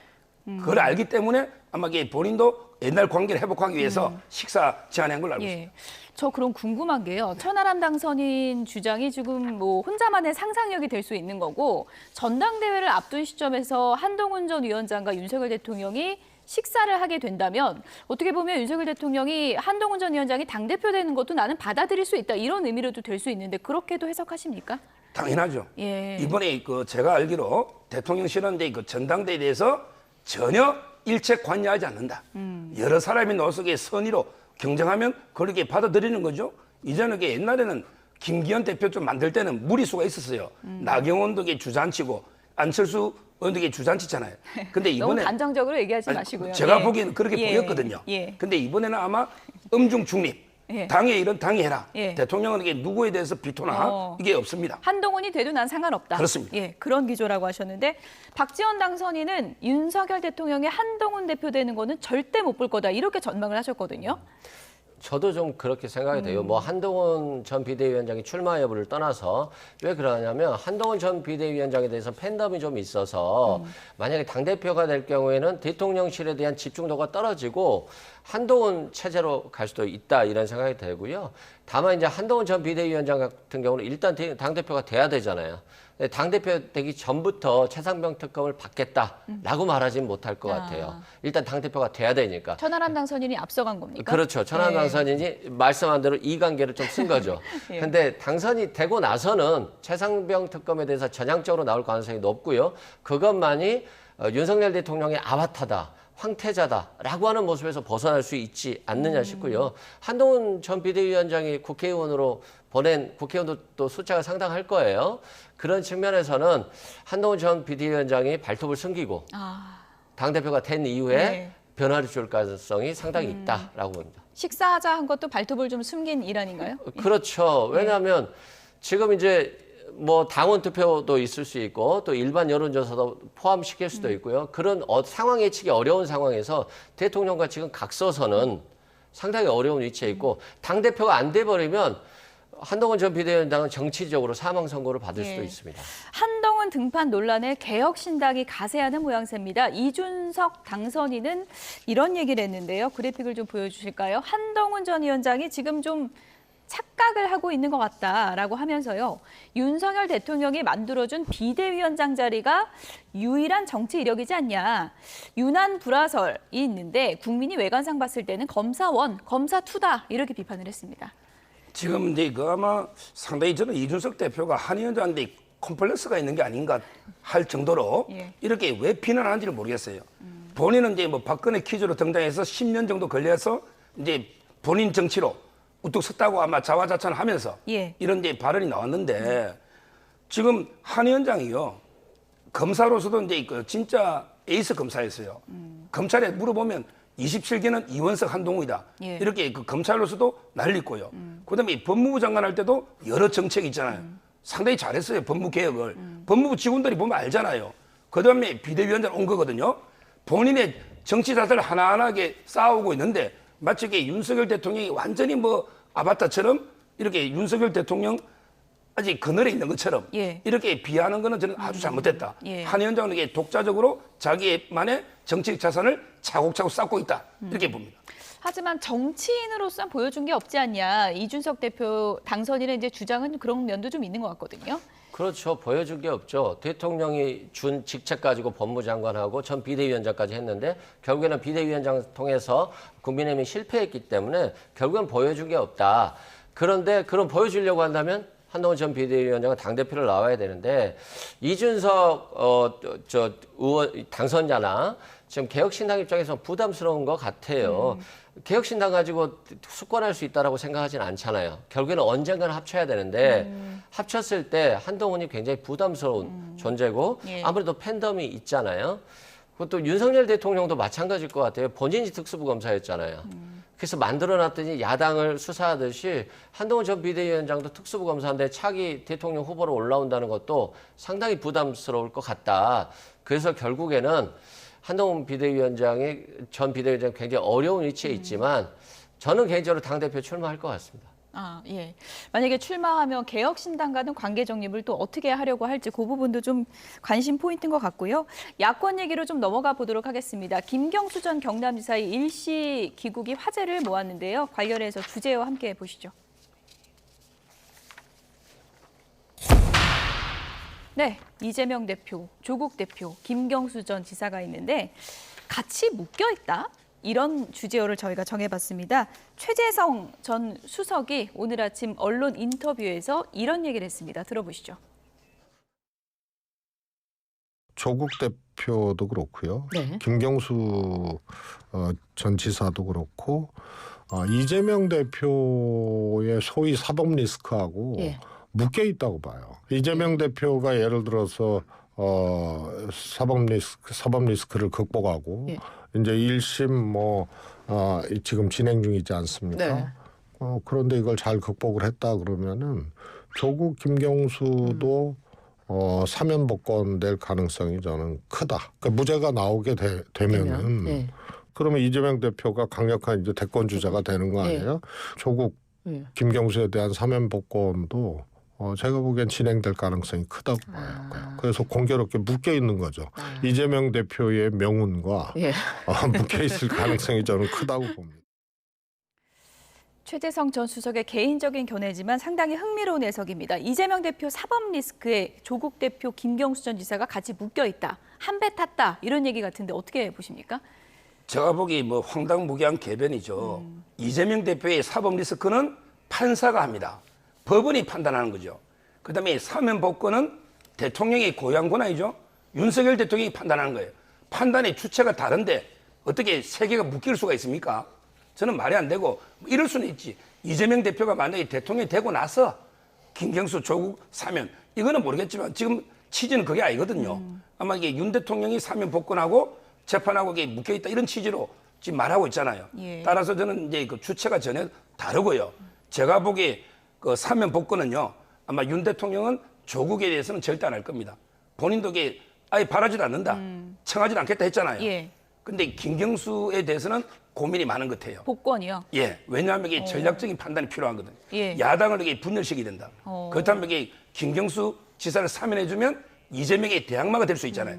친문이 결집될 수가 있잖아요. 예. 그러면 이게 야당이 분열될 수가 있거든요. 그래서 아마 이게 전략적으로 김경수 사면은 검토하고 있는 걸로 알고 있고, 예. 근데 조국 사면은 어림도 없습니다. 근데 사면은 된 거고 이제 복권이 아직 그렇죠, 안 된 거죠. 복권이죠. 그러니까 복권을 해줄 가능성이 있어 보인다. 어느 지금 정도는. 이게 그런 여론이 우파 내에서도 많아요. 왜 전략적으로 예. 야당을 이게 분열시키기 위해서. 예. 김경수 전 지사 복권되면 야권이 분열됩니까? 개인적인 뭐 견해신 것 같긴 한데요. 일단 저랑 뭐 비슷한 생각을 갖고 있는데요. 예. 김경수 전 지사에 대해서 복권 가능성이 저는 충분히 있다고 봐요. 왜냐하면 지금 국민의힘이나 대통령실에 힘이 너무 빠져 있어요. 그래서 현재 국민들은 상당수가 이재명 대표가 대통령 된다라고 보고 있거든요. 그렇기 때문에 이걸 막기 위해서라도 다른 카드가 없다라고 본다면 결국에는 김 전 지사를 복권할 수밖에 없을 것이다. 그래서 이 관계를 통해서 분열을 보려고 할 것 같은데 다만 뭐 이렇게 정치공학적인 사고가 현실적으로 오히려 일부 조금의 분열을 위해 더 공고해질 수도 있거든요. 그래서 정치공학적 사고다 말씀드리고 다만 조국 전 장관에 대해서는 저도 사면 복권 절대 안 할 것 같아요. 왜냐하면 일단은 조국 전 장관의 가정이 패가 망신을 당했잖아요. 그런데 조국혁신당으로 부활했어요. 그러면 자신의 어떤 행동, 윤석열 대통령의 과거의 수사라는 이런 것들이 일부 부정된 부분이 있거든요. 그리고 또 조국 전 대표 같은 경우는 조국 전 장관 같은 경우는 저는 폭발력도 있다고 봐요. 그래서 절대 사면하지 않을 것이다. 라고 저도 같은 의견입니다. 어쨌든 저 세 분의 운명이 어떻게 될지는 상상의 영역이기 때문에 저희가 지켜봐야 될 것 같고요. 지금 민주당에서는 당심 달래기가 한창인데 이렇다 보니까 국회의장 경선에서 떨어진 추미애 당선인을 아예 초강경 법사위원장 카드로 쓰자 이런 얘기가 나오고 있다고 그러더라고요. 지금은 이제 그 법사위원장이 원래 3선이 있거든요. 원래는 이제 박주민, 그다음에 이은주, 그다음에 전현희 이런 분들이 거론이 됐거든요. 근데 갑자기 이제 요즘 거론되는 게 정청래, 그다음에 추미애, 그다음에 정성호, 오히려 이제 박범계 장관까지 이렇게 이제 법사위를 우리가 장악해서 상당히 체급을 높이자 이런 게 거론되고 있는데 저는 그 강성지청 뭐 개딸이 하면 또 뭘 하니까 이분들이 국회의장 선거도 관여하고 있고 그다음에 법사위원장 선거에도 관여 안 하고 이런 식으로 강성지휘청에 국회가 휘둘리면 정말로 저는 위험한 이거야말로 우리 민주주의가 무너지는 이런 위험한 신호다 이렇게 봅니다. 뭐 위험한 신화라고 하셨지만 민주당 내부 분위기는 지금 뭐 당심 강화하는 분위기고 당원 주권국을 신설한다고 하고 또 양문석 당선인은 뭐 원내대표나 국회의장 경선에 당심 50%까지 올리자 이런 파격적인 주장까지 했거든요. 좀 받아들여질 가능성이 있다고 보세요? 기존에는 강성 지지층에 대해서 좀 위험하다라고 하는 신호들을 많이 보냈었고 서정 변호사님 의견과 같았죠. 근데 지금 총선 결과가 어떻게 됐어요? 강성 지지층의 의견대로 많이 갔거든요. 그리고 강성 지지층이 지지했던 분들이 다 국회의원에 당선됐어요. 그렇다면 이 변화라고 하는 것은 어쩔 수 없다는 측면이고요. 결국에는 강성 지지층이라든가 팬덤만을 비판할 것이 아니라 국민의힘이나 윤석열 대통령도 그런 강성 지지층과 팬덤이 있어야 돼요.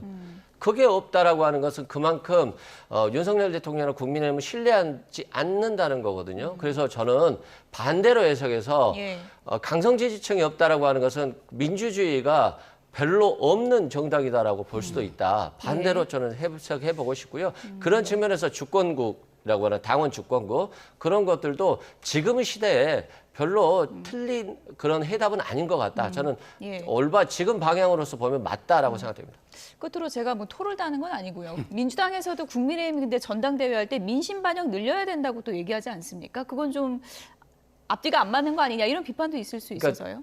뭐 그런 비판이 있을 수가 있는데요. 그러니까 그런 것 같아요. 정무적 판단이라고 있잖아요. 이재명 대표 같은 경우는 정무적 판단을 잘해서 예를 들어서 당심이 따라줘야 될 때는 당심 쪽으로 좀 갔다가 또 민심이 중요할 때 민심 쪽으로 이렇게 가는 것 같아요. 근데 윤석열 대통령은 민심이 아무리 최상병 특검법 통과시켜야 된다고 해도 거부권을 행사하시잖아요. 그렇기 때문에 정무적 감각이 떨어져서 국민의힘이 지금 어려운 위기에 있다라고 말씀드립니다. 두 분 얘기 여기까지 줄이겠습니다. 지금까지 서정욱 변호사, 이승훈 변호사 두 분이었습니다. 고맙습니다. 감사합니다.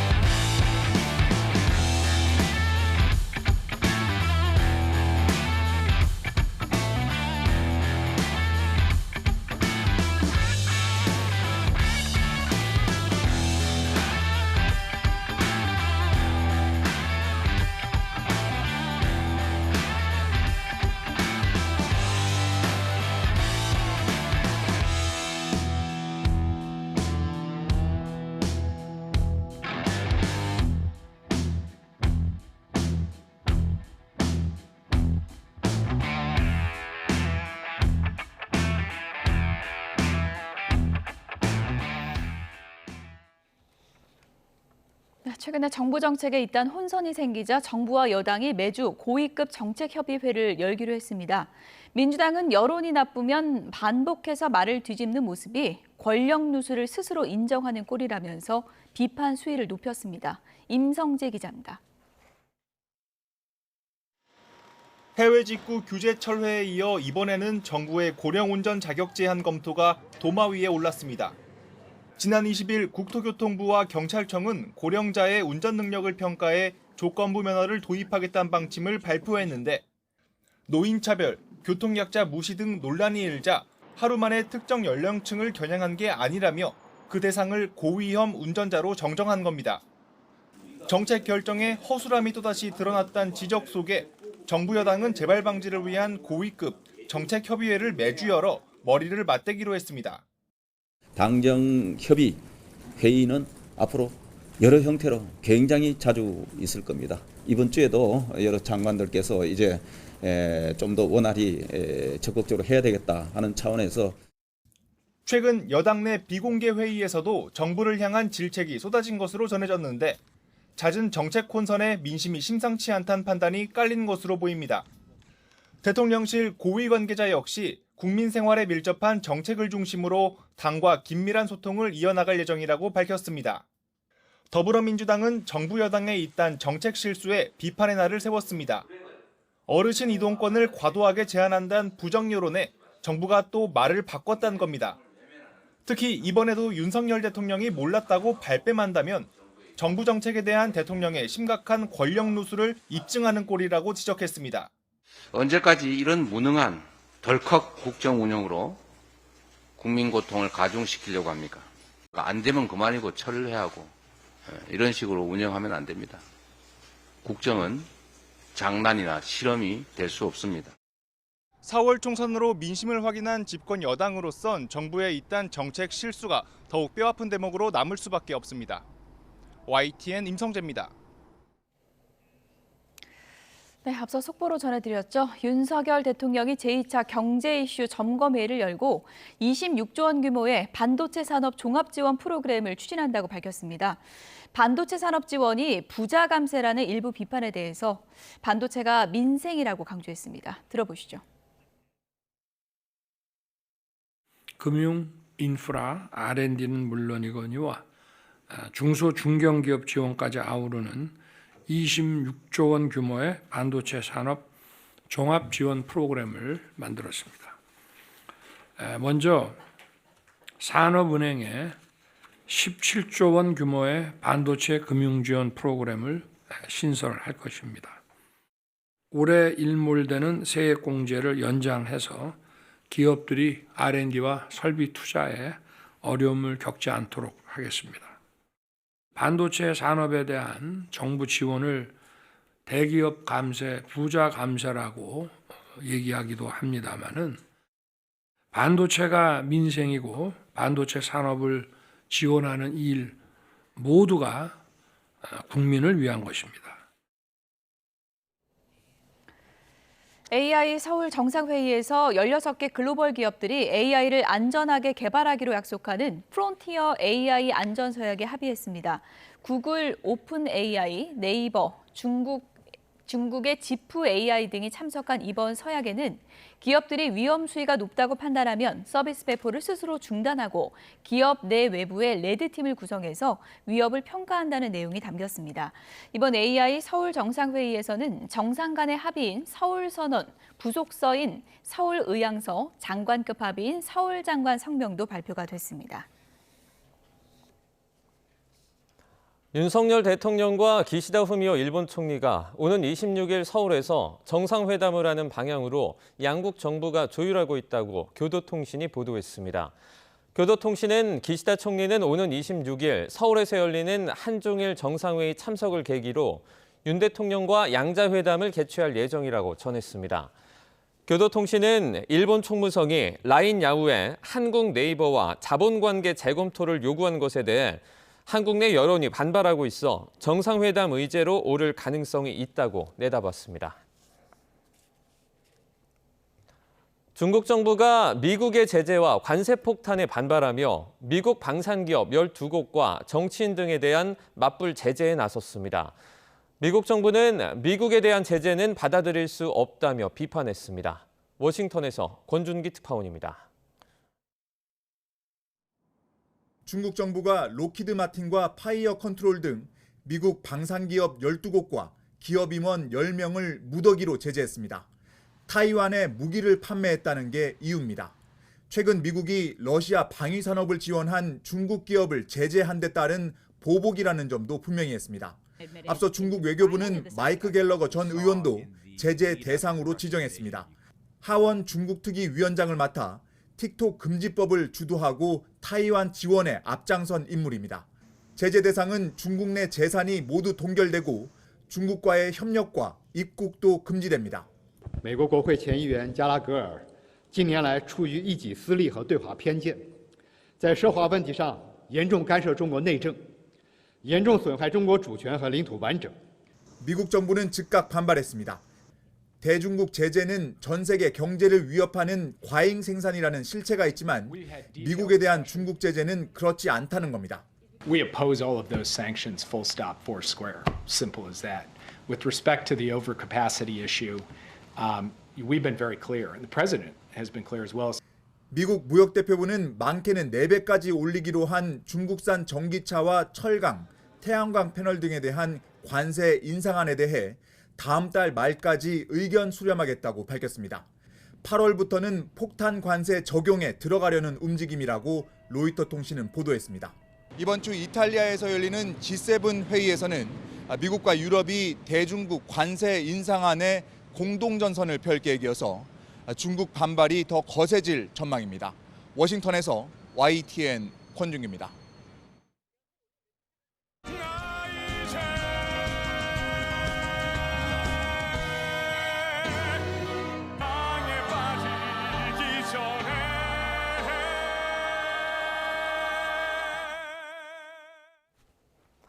이 6월 여름의 시작이 얼마 남지 않아서일까요? 당분간은 초여름 같은 이른 더위가 계속된다는 전망입니다. 이번 주말엔 가족과 함께 시원한 공연장을 찾는 건 어떨까요? 오늘 날씨를 전하기 위해 특별한 분이 YTN 야외 스튜디오를 찾았다고 하는데요. 연결해 보겠습니다. 현장 나와주시죠. 저는 지금 상암동 YTN 사옥 앞에 나와 있습니다. 정오가 지난 현재 서울은 대체로 맑은 날씨고 기온은 24도 정도로 다소 더운 느낌입니다. 기온이 가장 높게 오르는 오후 2시 정도에는 기온이 26도까지 더 올라 마치 초여름 같은 날씨가 찾아오겠습니다. 네, 그리고 오늘은 특히 강릉 한낮 기온이 32도까지 오르는 등 태백산맥 동쪽 지방을 중심으로 한여름 더위가 기승을 부리겠습니다. 이른 여름 더위는 당분간 계속해서 이어지겠는데요. 안녕하세요, 김수택 배우님. 안녕하세요. 오늘 이렇게 일일 캐스터로 YTN에 함께해 주셔서 너무너무 감사드립니다. 초대해 주셔서 감사합니다. 네, 가장 먼저 시청자분들 또 팬분들께 인사 한마디 해주세요. 네, 여러분 안녕하세요. 성악가 그리고 뮤지컬 배우로 활동 중이고 지금 몹시 떨리고 있는 김수택입니다. 반갑습니다. 네, 함께해 주셔서 감사합니다. 감사합니다. 평소에 정말 많은 큰 무대에 서보셨을 텐데요. 혹시 내가 기상캐스터라면 이렇게 날씨를 전하고 싶다 이렇게 생각해 보신 게 있을까요? 솔직히 말해서 그런 적은 한 번도 없었습니다. 왜냐하면 기상캐스터가 될 일이라고 상상도 못했기 때문에. 그렇죠. 하지만 오늘 이 날이 왔기 때문에 네. 생각해 보면 제가 노래하는 사람이지 않습니까? 네. 그래서 저 맑은 태양을 보니까 이 노래 한 소절이 떠오르는데 노래로 한번 날씨를 표현해 보면 어떨까 합니다. 노래로 날씨를 네. 전해보겠다 이렇게 해주셨는데요. 네. 이 맑은 하늘을 보니까 어떤 노래가 생각나시나요? 그냥 바로 노래하겠습니다. 네. 큰 박수 부탁드립니다. 맑은 태양 너 참 아름답다. 폭풍우 지나고 너 더욱 찬란해. 시원한 바람 솔솔 불어올 때 하늘에 밝은 해는 비친다. 네, 정말 이렇게 노래를 멋지게 표현을 해주셨는데요. 잘하셨습니다. 정말 노래에 맞게 바람까지 솔솔 함께 불었는데요. 맞네요. 네, 김주택 배우는 정말 도전을 멈추지 않으시는 것 같습니다. 이 오페라와 크로스오버를 거쳐서 또 뮤지컬 배우까지 음악의 폭을 넓히고 계시는데요. 이 작년에 오페라 유령이라는 작품으로 가장 먼저 뮤지컬을 시작을 하셨는데 네. 지금은 또 그레이트 코미디라는 작품으로 관객들을 만나고 계신다고요. 맞습니다. 어떤 작품인지 혹시 소개 한번 부탁드려도 될까요? 네, 뮤지컬 그레이트 코멧은요, 톨스토이의 명작 전쟁과 평화 스토리를 기반으로 재창작된 이머시브 형태의 뮤지컬입니다. 무대와 객석의 경계를 허물고 배우와 연주자의 경계를 넘나드는 누구나 남녀노소 즐길 수 있는 그런 신나고 재밌는 뮤지컬이라고 말씀드리고 싶네요. 그렇군요. 정말 바리톤 김주택 배우의 음색이 또 뮤지컬에서는 어떻게 표현될지 정말 궁금한데요. 네. 안 들어볼 수 없겠죠. 아, 네, 그렇죠. 무대 위에서 저는 노래는 물론 하고요. 네. 또 이번 뮤지컬은 특이하게 악기를 또 연주를 합니다. 악기까지? 예, 그래서 피아노 그리고 여기 앞에 보이는 아코디언까지 연주를 하는데요. 아코디언 한번 메고 연주 한번 해볼까요? 네, 뉴스에서 정말 아코디언 연주를 듣는 건 처음인 것 같습니다. 이렇게 직접 악기까지 준비를 해주셨는데요. 준비되셨나요? 네. 네, 그렇다면 노래 다시 한번 박수를 청해 듣도록 하겠습니다.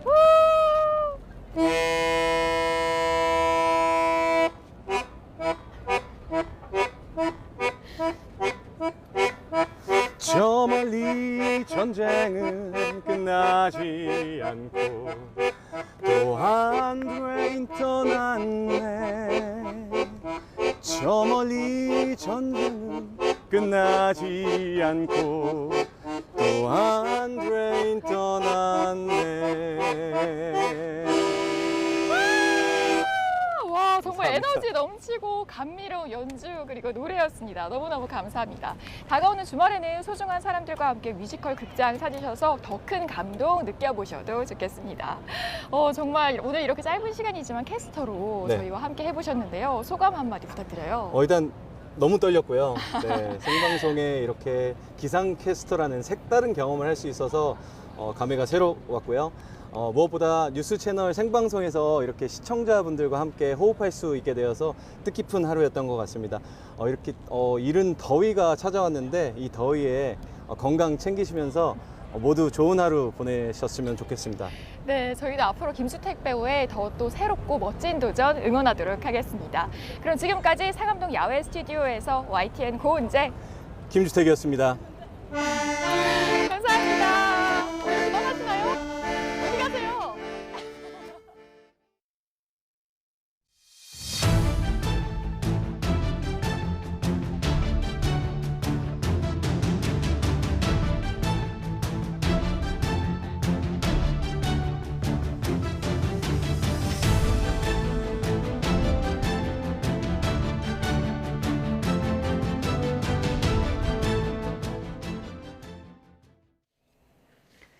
한국은행 금융통화위원회가 오늘 회의를 열고 올해 경제성장률 전망치를 2.5%로 상향 조정했습니다.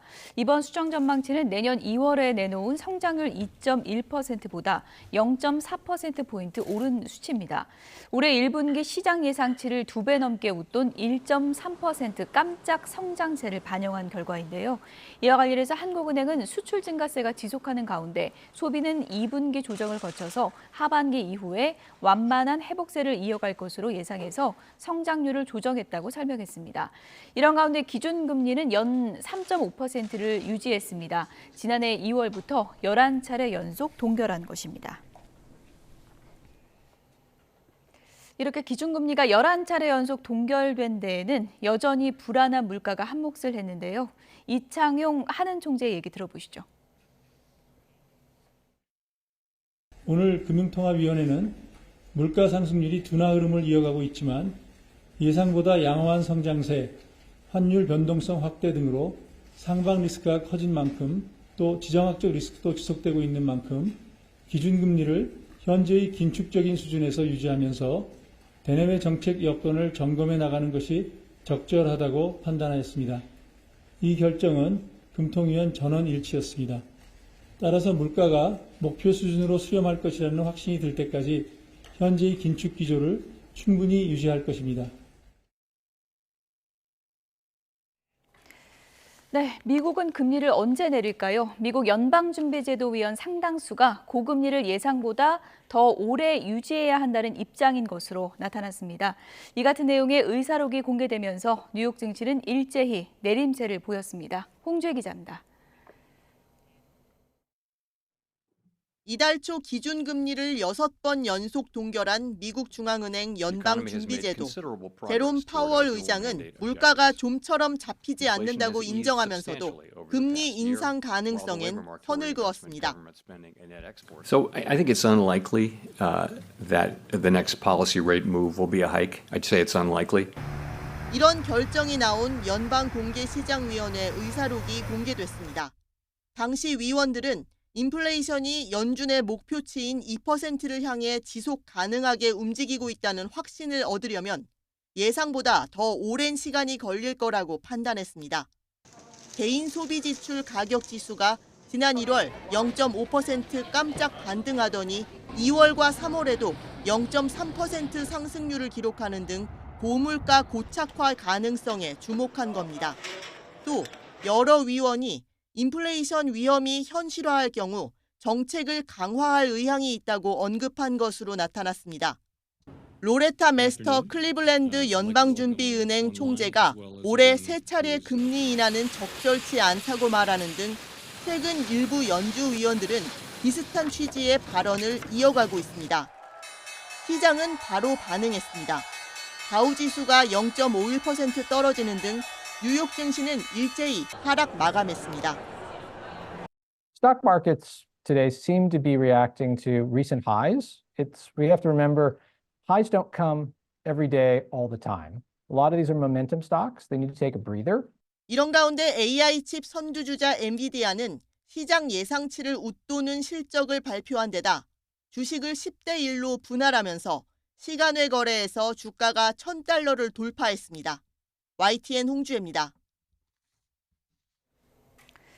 SK하이닉스가 엔비디아 호실적에 주가 강세를 보이며 사상 처음으로 20만 원 선을 돌파했습니다. SK하이닉스는 장중 20만 4천 원까지 오르면서 신고가를 경신했습니다. 이 같은 주가 강세는 엔비디아의 실적 발표의 영향으로 엔비디아는 올해 1분기 매출이 전년보다 262% 증가했다고 밝혔습니다.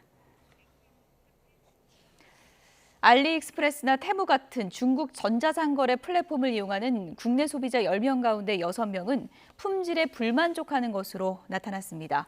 소비자 시민 모임이 지난달 C커머스 플랫폼을 이용한 소비자 500명을 대상으로 온라인 조사를 진행한 결과 58%가 만족하지 않는다고 응답을 했습니다. 그 이유로는 상품 품질을 꼽는 비율이 64%로 가장 높았고 배송 지연이나 반품 취소의 어려움 등이 그 뒤를 이었습니다. 지난해 3월 오픈 채팅방 이용자들의 개인정보가 유출된 사건과 관련해서 카카오가 151억 원의 과징금을 물게 됐습니다. 개인정보보호위원회는 개인정보보호 법규를 위반한 카카오에 과징금 151억 4,196만 원과 과태료 780만 원을 부과하기로 했다고 밝혔습니다. 위원회는 카카오가 오픈 채팅방 참여자의 임시 아이디를 암호화하지 않았고 온라인상 개발자 커뮤니티 등을 통해서도 보안의 문제점이 지적됐지만 후속 조치를 소홀히 한 것으로 판단했습니다. 지난달 서울의 전세 거래가 절반 가까이 줄고 평균 전세값은 상승한 것으로 나타났습니다. 부동산 정보 플랫폼 다방을 운영하는 스테이션3가 국토부 실거래가를 조사한 결과를 보면 지난달 서울의 아파트 전세 거래량은 1년 전보다 44% 넘게 줄어든 7,729건으로 집계됐습니다. 지난달 평균 전세값은 1년 전보다 4.1%, 약 2천만 원이 오른 5억 2,655만 원으로 조사됐습니다. 부동산 정보 플랫폼 관계자는 전세 매물이 꾸준히 줄어들면서 전세값 상승세가 이어지고 있다며 이런 추세가 장기화할 가능성이 높다고 설명했습니다.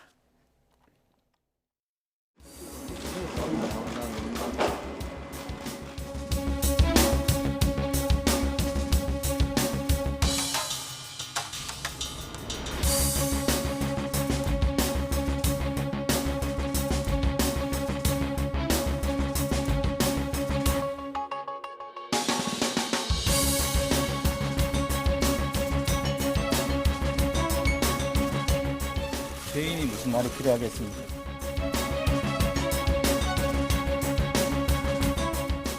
매니저에게 대리자수 지시한 정황을 인정하시는 겁니까? 메모리카드 증거인멸도 같이 가담하셨었나요?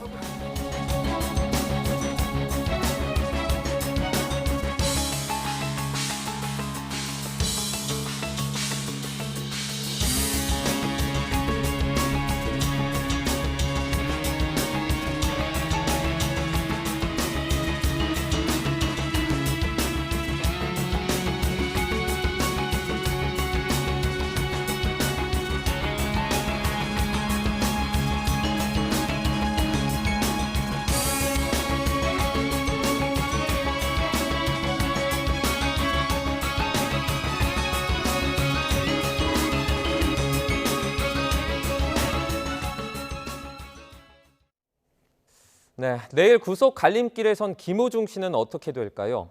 구속 가능성 등 관련 내용들 임주혜 변호사와 자세하게 얘기 나눠보겠습니다. 어서 오세요. 네, 안녕하세요. 네, 먼저 이 김호중 씨가 구속영장 심사 일정 연기를 신청한 상태였는데 조금 전에 전해드린 것처럼 법원이 이를 기각했습니다.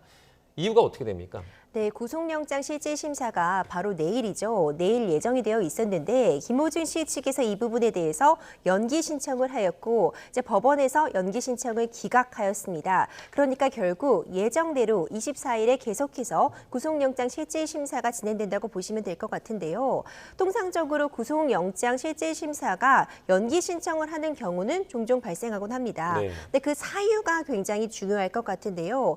연기가 받아들여지는 사유로는 뭐 건강상의 어떤 급박한 이유로 인해서 입원이나 수술이 뭐 긴급하게 필요한 경우라던가 아니면 변호인이 사임을 해서 어떻게 보면은 방어권 행사에 아주 크게 문제가 될 여지가 있는 경우, 그러니까 어떻게 보면 예외적인 경우라고 볼 수가 있거든요. 그렇기 때문에 연기가 그렇게 쉽게 이루어지는 것은 아니라는 그런 실무상의 그런 사유들을 더 종합해 보자면은 이번 연기 신청에 대해서 아무래도 김호중 씨가 이유로 제시한 것은 뭐 콘서트 일정이라던가 뭐 일신상의 이유를 그 근거로 들었을 것이라고 예측이 가능하거든요. 아직까지 정확하게 전해지지는 않지만 아무래도 콘서트 일정일 가능성이 좀 높죠. 그렇죠. 정확한 사유는 확인하기 어렵겠지만 현재까지 이제 분석해본 바에 따르면 기본적으로 일단 일신상의 이유가 가장 클 것으로 보이기 때문에 만약 그런 사유를 이유로 했다면은 사실상 연기 신청이 받아들여질 확률은 법적으로 보더라도 매우 낮은 상황이었다고 평가할 수 있을 것 같습니다. 네, 그러면 지금 상황에서 이제 내일 결판이 날 텐데 김호중 씨의 구속 가능성은 어느 정도로 보십니까? 예측이 쉽지만은 않은 상황인 것 같습니다. 이 구속영장이 신청이 될 때 그 사유를 보자면 이제 기본적으로 어느 정도 혐의점이 입증이 될 필요성이 있고요. 그리고 뿐만 아니라 어떤 증거 인멸의 우려라든가 도주의 우려가 있을 경우라는 것이 영장이 청구되는데 가장 핵심적인 그 판단 근거가 되거든요. 그런데 일단 혐의의 어떤 혐의점에 대해서는 많은 부분, 뭐 자백을 한 부분도 있고요. 지금 어쨌든 사고 후 그대로 조치하지 않고 도주한 부분은 확인이 되고 있기 때문에 혐의가 어느 정도 확인이 된 부분이 있습니다. 그런데 이제 도피 가능성 같은 부분을 본다면은 김호중 씨가 사실 유명 연예인이기 때문에 어디론가 도주할 확률은 좀 낮다고 볼 수 있어요. 하지만 문제는 증거 인멸 가능성이 어떻게 보면 핵심 키워드가 될 것 같습니다.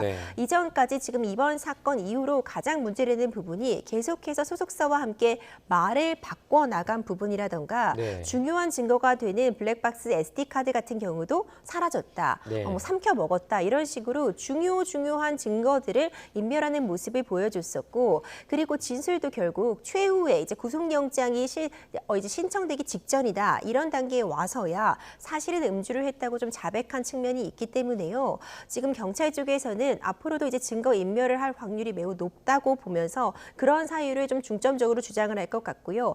과연 지금 어쨌든 입장을 선회해서 음주 사실도 인정을 하고 있는데 저번에 첫 번째 조사가 있었잖아요. 그 첫 조사에서 김호중 씨의 태도가 구속영장이 청구될지 말지를 결정하는데 매우 중요할 것 같은데 만약 그 첫 조사에서 대부분의 범인 혐의에 대해서 제대로 자백을 하고 협조적인 태도를 보였다면은 구속영장을 피할 수도 있겠지만 만약 그 조사 과정에서도 좀 성실하지 못한 태도를 보이고 추가적인 증거도 인멸할 가능성이 있다는 부분이 의심이 된다면은 구속영장이 청구될 가능성도 무시하지 못할 것 같습니다. 네, 이제 구속영장 발부 가능성도 뭐 낮지 않을 것이다 이렇게 말씀을 해준 것으로 이해를 했습니다. 김호중 씨에게 적용된 혐의를 좀 보자면요, 지금 증거인멸교사, 음주운전 혐의 이 부분이 빠져 있거든요. 그래서 그렇죠. 이 혐의가 좀 가볍게 내려지는 거 아니냐 이런 의혹도 나오고 있어요. 네, 영장이 어떤 내용으로 어떤 법 조항이 적용이 되었는지를 보자면 먼저 가장 많은 쟁점이 되었던 음주운전 부분은 빠져 있습니다. 네. 하지만 이 부분은 사실상 이유가 있다고 볼 수 있을 것 같은데요. 네. 우리 법상으로 음주운전 자체가 인정이 되려면은 혈중 알코올 농도 적어도 0.03%라는 그 수치가 꼭 필요한데 네. 김호중 씨 같은 경우에는 이 사고 직후에 바로 이 측정이 일어나지 못했고 17시간이나 지나서야 음주 측정을 했기 때문에 그런 수치가 확인이 되지 못했거든요. 네. 그렇기 때문에 정확한 수치가 지금 본인이 물론 음주를 했다는 자백이 있었지만 수치가 확인이 되지 않았기 때문에 이 음주운전에 대한 그 조항은 적용을 하기가 어려운 측면이 있어서 좀 영장이 발부될 가능성을 높이기 위해서 좀 의도적으로 음주운전 부분은 뺐지만 네. 우리가 주목할 부분은 위험운전치상이라는 죄목을 좀 주목할 필요가 있을 것 같습니다. 네. 이 위험운전치상은 특가법상 적용이 되어 있는데요. 이거는 어떤 음주 혐의라든가 아니면은 뭐 약물을 한 상태로, 그러니까 정상적인 운전이 어려운 상황에서 운전대를 잡고 사고를 낼 경우에 적용이 되는 것이 위험운전치상죄인데요. 네. 김호중 씨 같은 경우 지금 음주한 사실을 인정을 한 부분이 있기 때문에 정확하게 혈중 알코올 농도가 확인이 되지 않아도 그 당시 운행을 할 당시에 정상적인 주행이 어려운 상태였다는 정도만 입증이 된다고 한다면 이 위험운전치상은 적용이 될 수 있고 처벌까지 가능한데 법정형도 매우 높습니다. 1년 이상 15년 이하의 징역에 처해질 수 있는 굉장히 중대한 죄로 규정이 되어 있기 때문에 경찰 측에서도 이제 무리하게 음주운전 부분에 대해서 이 영장에 포함하기보다는 이제 위험운전치상이 포함된 점을 이제 주목하면 될 것 같고요. 그리고 이제 증거인멸 교사 부분이 빠진 부분은 이 부분에 대해서 아직 정확하게 좀 수사가 다는 이루어진 부분이 아니기 때문에 네. 일단 지금 좀 문제되고 있는 죄목들만으로도 충분하다고 판단을 하고 이렇게 좀 구성을 한 것 같습니다. 지금 음주운전 자체는 혐의가 빠져 있지만 위험운전 치상이라는 이 항목 때문에 음주로 인한 어떤 간접적인 처벌도 좀 가능하다 이렇게 이해를 할 수 있을 것 같은데요. 그러면 전체적으로 봤을 때 구속영장 심사에서 김호중 씨에게 가장 불리한 점은 어떤 겁니까? 그렇죠. 지금 이 구속영장 실질 심사에서 불리한 포인트라고 한다면은 네. 일단 기본적으로 계속해서 좀 말을 바꾼 부분이 있잖아요. 네. 이 부분은 사실 추후에 양형에 있어서도 좋지 못한 정향으로 이제 참작될 가능성이 높아 보이거든요. 네. 그러니까 애초에 소속사와 함께 어떤 조직적으로 좀 증거를 인멸하고 또 사실을 좀 숨기려고 했던 부분이 좀 문제점으로 떠오를 것 같습니다. 네. 처음에는 명확하게 음주를 하지 않았다는 임작을 계속해서 반복을 했었습니다. 그리고 심지어 사고가 있고 나서 17시간이나 지나서 출두를 했는데 그 과정, 그 17시간의 행적도 좀 석연찮지 못했어요. 자택으로 돌아간 것이 아니라 구리에 있는 인근 이 숙박업소로 갔었고 그 이후에 추가적으로 또 맥주를 구입하는 모습이 편의점에 붙잡히기도 했었는데 네. 이런 CCTV 같은 영상들을 보면은 애초에 처음에 말했던 것과는 달리 사고 후에 뭐 공황 상태로 보이지 않는 그런 측면도 좀 지적이 되고 있고요. 계속해서 소속사와 함께 조직적으로 좀 이 사건을 진실을 은폐하려고 했던 그런 부분들, 그런 것 때문에 증거를 은멸할 우려가 매우 높다고 이제 판단을 해서 이 부분, 이렇게 지금 제대로 일관되게 진술하지 못한 부분들이 좀 구속영장 실질 심사에서 김호중 씨에게 불리하게 작용할 확률이 매우 높아 보입니다. 네, 지금 내일 낮 12시로 예정이 돼 있습니다. 이제 구속영장 실질 심사인데요.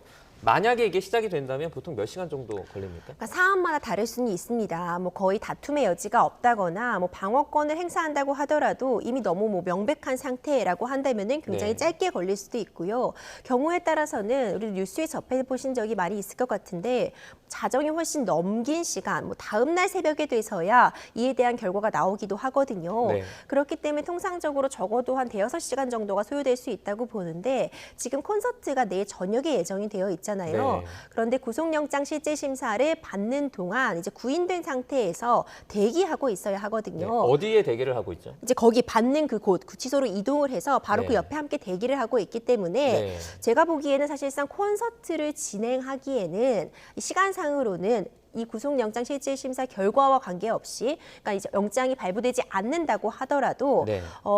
콘서트를 진행하기에는 지금 현 상황으로는 좀 무리가 있지 않을까, 이런 부분을 좀 예측해보고 있습니다. 저희가 정황을 봤을 때 김호중 씨가 이 콘서트를 계속해서 진행을 하려고 했던 것 같은데, 그렇다면 만약에 이렇게 강행하는 이유로는 그 뭐 위약금은 뭐 아니라고 말을 하는데 어떤 것 때문이라고 보십니까? 그렇죠. 일단 김호중 씨는 이미 그 지난 주말에 했었죠. 이제 상원에서의 콘서트도 강행을 했었죠. 네. 그 콘서트가 마친 이후에 이제 음주 사실을 자백한 그런 부분도 있는데요. 지금 현재 이제 김호중 씨 소속사 측에서는 이것은 어떻게 보면 약속이다. 네. 팬들과의 약속을 지키고 최대한 다른 분들의 피해를 최소화하기 위해서 내가 공연을 간행하는 것이라고 밝히고 있는데요. 네. 그래서 사실 여론은 그렇게 좋지만은 않은 것 같습니다. 취소 같은 부분도 좀 자유롭게 이루어지게 해주고 있고, 여러 가지 이것이 돈 때문은 아니다, 뭐 별도의 개런티를 받는 것도 아니고 위약금 같은 부분이 발생하는 것도 아니라고 김호중 씨 측은 밝히고 있지만 네. 그럼에도 불구하고 지금같이 이렇게 계속해서 강행하는 모습, 뭐 팬들을 결집시키기 위한 것인지 뭐 여러 가지 추측은 난무하고 있지만 어떤 금전적인 목적이 아니라고 하더라도 지금 현 상황 굉장히 많은 사회적으로도 큰 충격을 주었고 안타까운 시선을 지금 받고 있잖아요. 네. 강행을 하는 것만이 뭐 팬들과의 약속을 지키는 일은 아닐 것이다, 이런 생각도 하게 하는 상황입니다. 네, 그리고 어제 조사에서 김호중 씨가 한 얘기도 조금 주목을 받는 것 같은데요. 이렇게 말했습니다. 공연을 앞두고 있기 때문에 소주 10잔만 마셨다, 뭐 약간 자제를 했다는 식의 그런 뉘앙스로 들리기도 했는데, 소주 10잔이면 어느 정도 마신 겁니까? 사실 소주 10잔이라고 한다면 뭐 많이 마신 거라고 일반적인 주량을 가진 사람에게는 만취 상태에 해당할 수 있는 거죠. 네. 이제 소주 10잔 정도라고 한다면은 0.1%까지도 나올 수 있는 혈중 알코올 농도가요. 네. 그러니까 면허 취소까지도 가능한 정도가 나올 수도 있는데, 이 주량이라는 것이, 그리고 혈중 알코올 농도라는 것이 본인의 주량이라던가 뭐 음주의 해독 능력이라던가 뭐 신체 상태 뭐 이런 부분에 따라서 크게 또 좌우가 가능하기 때문에 네. 일관되게 이 정도를 마셨다는 것만으로 바로 0.03% 그 음주운전으로 처벌이 가능한 그 수치는 무조건 넘은 거라고 판단하기에는 좀 미흡하다고 볼 수도 있을 것 같은데, 네. 기본적으로 이 정도를 마셨다고 한다면 굉장히 많이 마신 거라고 평가할 수밖에 없고요. 또 한편 김호중 씨 측에서는 이런 진술들이 이제 공개된 부분에 대해서 좀 우려 섞인 부분을 또 표명을 하기도 했거든요. 네. 근데 일단 많은 분들이 관심을 가지고 있고 중요한 공익적인 목적도 있어 보이고요. 혈중 알코올 농도가 이 정도라면은 면허 취소까지 이를 정도라는 점도 지금 함께 좀 문제가 되고 있는 것 같고, 좀 중요한 부분이 김호중 씨가 그럼에도 불구하고 10잔 정도를 마신 것 같다, 10잔 이내를 마셨다, 이렇게 밝히고 있는데 네. 한편 운전을 하면서 본인이 운전 미숙이 왜 발생했는가, 이 부분이 앞서 말씀드린 것처럼 위험 운전치상, 정상적인 상태에서 운전을 할 수 없음에도 운전을 했다, 이 혐의가 적용됨에 있어서 김호중 씨는 음주 상태였기 때문이 아니라 네. 내가 휴대폰을 조작하다가 사고를 냈다고 지금 말을 하고 있거든요. 네. 이 부분이 좀 위험운전 치상에서 음주 때문에 이렇게 정상적인 운전을 못한 것이 아니라는 그런 부분을 피하기 위한 것이 아닌가, 네. 이런 이야기도 좀 나오고 있습니다. 네, 뭐 그런 말 같은 경우에는 근데 그 본인이 직접 말해서 설득력을 얻을 수 있는 그런 부분은 좀 아닌 것 같고요. 만약에 지금 경찰이 이제 위드마크 공식을 사용한다고 했는데, 이 공식을 써서 정확하게 김호중 씨가 어느 정도의 술을 마셨는지를 측정할 때 증언에 의존할 수밖에 없는 상황입니까? 그렇죠. 이제 위드마크 공식이라는 것이 마련이 되어 있기는 합니다. 그러니까 네. 이것도 만약 김호중 씨가 사고 직후에 좀 더 가까운 시간에 음주 측정을 해서 어느 정도 수치가 나왔다면 좀 더 수월하게 위드마크 공식이 적용될 수 있었을 것 같아요. 네. 그런데 이미 17시간이나 지나서 유의미하지 못했고, 적어도 위드마크 공식에 따라서 당시에 김호중 씨가 정확히 뭐 몇 잔 정도의 술을 마셨는지, 시간은 어느 정도 경과했는지, 네. 김호중 씨의 체격이라던가 키 뭐 이런 부분들을 감안해서 예측은 가능하고, 뭐 주변인들의 진술, 뭐 동행자들이 있었기 때문에 이런 부분들의 진술들이 더해진다고 해도 어떤 수치를 딱 나오기에는 좀 무리가 있어서 지금 현 상황에서는 사실 이 위험운전 치상죄로서 이런 진술들, 그러니까 위드마크 공식으로 추정한 음주량이 대략적으로 이 정도가 있고 다른 함께 동행한 사람들의 증언을 보면 술을 마신 부분이 맞고 그렇다면은 정상적인 운전이 어려웠을 가능성이 매우 높다는 그런 합리적인 추론 과정을 거쳐가지고 이 법조를 적용하는 것이 좋을 것 같고 네. 당시에 뭐 휴대폰 블루투스를 조작했는지 이런 부분도 어떻게 보면은 그때 그 차량 내부에 블랙박스 SD 카드가 남아 있었다면 그런 부분이 일정 부분 확인도 가능할 수도 있었을 텐데 네. 지금 그 중요한 핵심 증거라고 할 수 있는 SD 카드도 지금 파손된 상태라고 말하고 있기 때문에 이런 부분 혐의점 입증에 좀 어려움은 있을 수 있을 것 같습니다. 네, 그 메모리 카드 파손된 내용 조금만 언급을 해보자면 그 이제 뭐 김호중 씨가 아니라 다른 그 그렇죠. 같은 그 직원이 그것을 삼켰다라고 지금 증언을 하고 있는데 이런 사례가 있습니까? 삼켰다는 증언도 많은 분들이 좀 당황하시는 네. 그런 포인트가 되는 것 같아요. 네. 보통 증거 인멸한다고 한다면 뭐 불에 태워버린다거나 네. 뭐 강이나 바다에 던진다거나 네. 하는 부분들은 뭐 종종 나오는데 이렇게 아예 삼켰다고 얘기하는 부분, 그러니까 아예 없어졌다는 진술을 하는 것 같습니다. 그러니까 네. 아예 복구가 불가능한 상태로 증거 인멸이 되었다 이렇게 얘기하는 것 같은데 이런 부분은 도대체 뭐가 들었길래 그렇게까지 바로 없애려는 시도를 해야 되는 건지 이런 부분에 오히려 더 의구심을 자아내게 하는 그런 포인트인 것 같습니다. 네, 지금 아직까지 김호중 씨가 피해자와 합의를 못했다고 하는데 이 부분도 영장 실질 심사에 영향을 미칩니까? 뭐 일부 영향이 있을 수도 있겠지만 아주 이번 사건을 이제 분석함에 있어서 피해자와의 합의 여부가 매우 중요하다고 볼 수는 없을 것 같습니다. 네. 기본적으로 범죄 혐의점들 이제 위험운전 치상이라던가 이제 그리고 도주한 부분, 뺑소니 부분 이제 그리고 운전자 바꿔치기 부분 이런 부분들은 어떻게 보면은 피해자의 합의 여부와는 관련 없이 법적으로 처벌을 받아야 되는 부분이기 때문에 네. 이 피해자와 합의했는지 여부는 추후에 양형에 있어서 참작 요소로는 충분히 반영이 될 수 있겠지만 지금 당장 어떤 구속의 그 한가름에 있어서 아주 큰 영향을 줄 수 있다 이렇게 보기는 좀 어려울 것 같습니다. 네, 김호중 씨 관련해서 한 가지만 더 여쭤보면요. 과거에 있었던 학교 폭력 관련된 내용도 계속해서 이슈가 되고 있습니다. 어떤 그 유튜버인가요? 탐정 유튜버라는 분이 또 증거를 모으고 있다. 이렇게까지 지금 얘기가 나오고 있고 이 부분도 좀 확산될 가능성이 있을까요?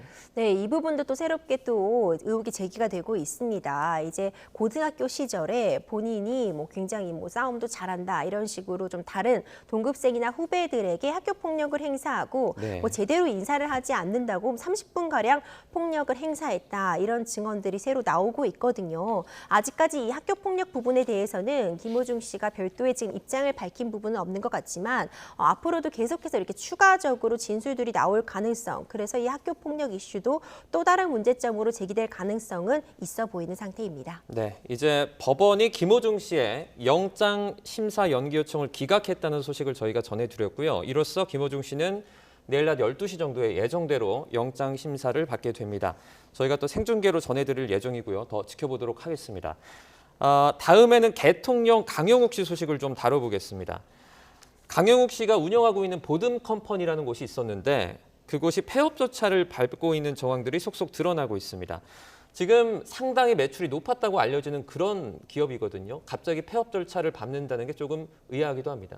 그렇습니다. 이 부분이 좀 의아하다고 보시는 분들이 많이 계신 것 같아요. 네. 뭐 3년간의 재무제표 같은 부분 확인하면은 급 성장한 부분을 확인할 수 있었거든요. 네. 요즘 워낙 또 반려 인구도 많고 반려견과 함께하는 분들도 많고 강영욱 씨가 이제 언론에서도 많은 주목을 받았기 때문에 이 보듬 컴퍼니 운영이 굉장히 잘 되어 있었던 것으로 추정을 해볼 수 있는데 이번 사건과 일단 무관하게 지난 1월부터 올해 6월 말까지만 영업을 한다는 그런 글을 올려놓음으로써 폐업이 좀 예정되어 있던 상황으로 보이고 있기는 하거든요. 네. 그리고 이제 중고 컴퓨터를 이제 매입하는 그런 업체에 이제 글이 올라왔는데 이 해당 이 강영욱 씨가 운영하고 있는 이 회사에서 컴퓨터들을 모아서 이제 중고 업체에 파는 것으로 보이는, 그래서 팔려고 하는 것으로 보이는 그런 글들도 확인이 되는 걸로 봐서는 사실 폐업하는 것은 사실인 걸로 폐업의 수순을 밟고 있는 상황으로 보입니다. 네, 그러니까 이번 사건 자체가 이제 폐업에 직접적인 영향은 아닐 수 있다라는 어떤 정황들은 좀 보이는 것 같아요.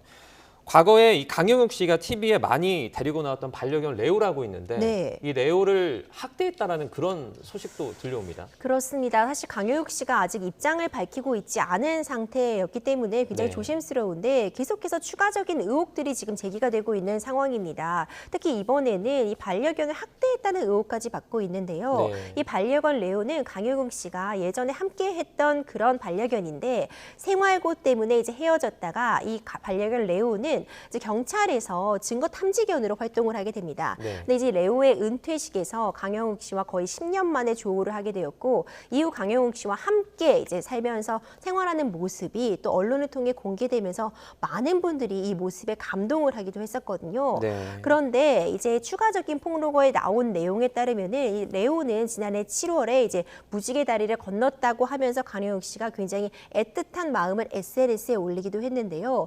그 전에 나오는 이야기들이 레오가 제대로 물도 마시지 못하고 뭐 배변 같은 부분도 제대로 처리해주지 않아서 굉장히 열악한 환경에서 살고 있었다. 이런 진술들이 나오면서 굉장히 많은 분들이 만약 이게 사실이라면 정말 용서할 수 없다. 네. 이 언론에서는 그렇게 따뜻한 이미지로 포장이 되어 있었는데 이 반려견이 그렇게 고통스러운 상황에 있었다면 이 부분 정말 문제될 것이다. 이렇게 좀 강한 비판 여론도 나오고 있는 상황입니다. 네, 지금 뭐 직원 갑질, 인성 논란, 강아지 학대 의혹, 다양한 의혹들이 계속해서 쏟아져 나오고 있는데 강영욱 씨는 정작 입장을 밝히지 않고 있어요. 침묵이 좀 길어지는 거 아닙니까?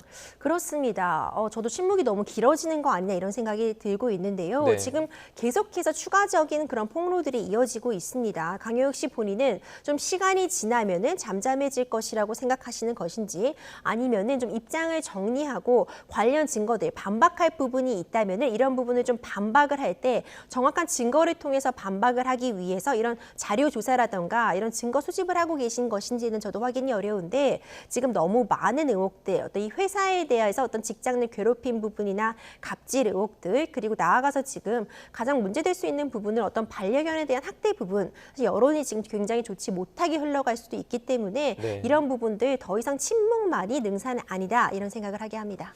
지금 강영욱 씨가 타 프로그램의 어떤 프로그램에 고정으로 출연을 하기도 하고 여러 가지 광고를 찍기도 했습니다.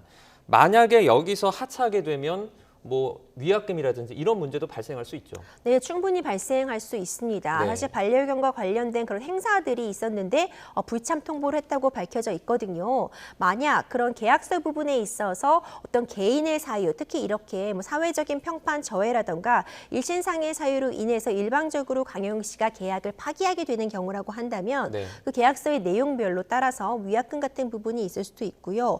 만약 뭐 광고 같은 부분도 예정된 부분이 있다면은 충분히 손해배상을 해야 될 가능성도 존재는 하고 있는 것 같습니다. 네. 프로그램 하차 부분과 관련해서도 제작진과 이제 논의가 필요한 부분이겠지만 이 부분이 장기적으로 길어지고 계속해서 입장을 밝히지 않는다면 사실상 하차 수순을 밟을 수밖에 없기 때문에 좀 빠른 입장 표명이 좀 필요할 것 같습니다. 네, 그리고 이제 고용노동부가 직권조사 여부를 검토 중이다 이런 얘기가 또 흘러나왔습니다. 고소나 고발한 사람이 없어도 이 직권이라면은 그런 사람들이 없어도 바로 착수할 수 있는 그런 겁니까? 그렇죠. 이제 들여다보겠다. 네. 이 회사에 어떤 문제가 있었는지 직접 확인해 보겠다. 이런 의미라고 볼 수 있을 것 같은데요. 네. 지금 워낙 사안이 커졌잖아요. 강효욱 씨 측에서 어떤 입장 발표가 없는 사이에 직장 내에서 CCTV를 통해서 좀 과도하게 직원들을 모니터링하고 심지어 나아가 사생활 침해가 될 만한 부분들도 있었거든요. 특히 뭐 화장실을 못 가게 했다. 뭐 한 번에 가라고 했다. 이런 부분들 사실 인권 침해적인 부분이 충분히 발견이 되고 있는 것 같고 뭐 임금이 미지급된 부분은 없는지 이와 관련해서 직원들 특히 퇴사한 직원이라고 해도 강효욱 씨가 워낙 이런 반려견 산업에 있어서 영향력이 상당한 인물이기 때문에 네. 그런 부분들이 두려워서 퇴사 이후에도 이런 부분에 대해서 회사의 비위에 대해서 제대로 알리지 못한 것은 아닌지 이런 부분 때문에 이제 고용노동부에서도 직권으로 이런 내용들 문제점이 없는지 들여다보겠다. 이제 그럴 예정이다. 이런 입장을 밝혔다고 볼 수 있을 것 같습니다. 네, 알겠습니다. 오늘 여기까지 듣겠습니다. 김호중 씨와 그리고 강용욱 씨 사태 관련 이슈들 그리고 의혹들 저희가 자세하게 살펴봤습니다. 임주혜 변호사였습니다. 고맙습니다. 감사합니다.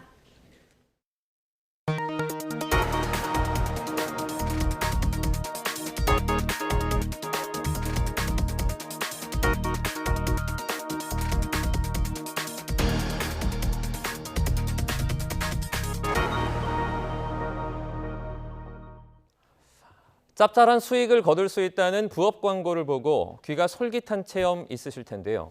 최근 신종 사기가 등장해 주의하셔야겠습니다.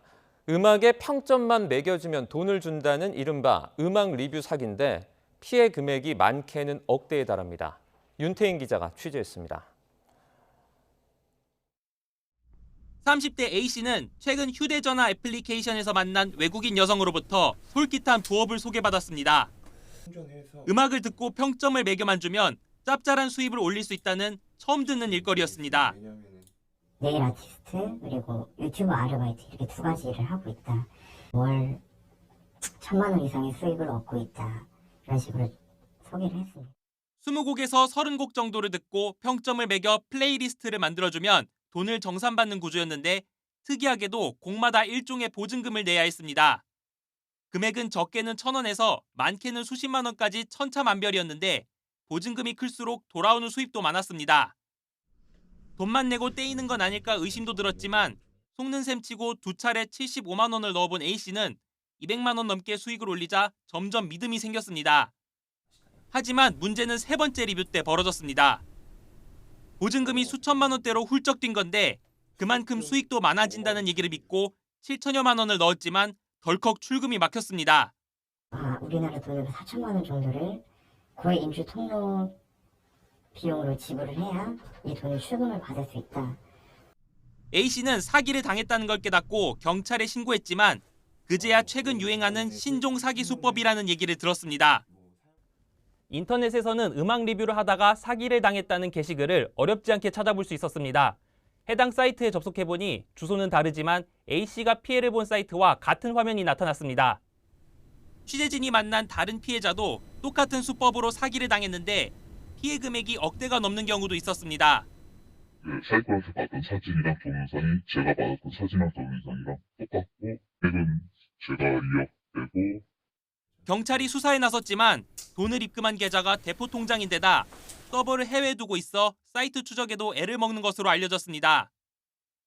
이런 신종 피싱 사기 피해를 줄이기 위한 관련법도 발의됐지만 곧 21대 국회 임기가 끝나는 만큼 구제책 마련까지는 시간이 걸릴 것으로 보입니다.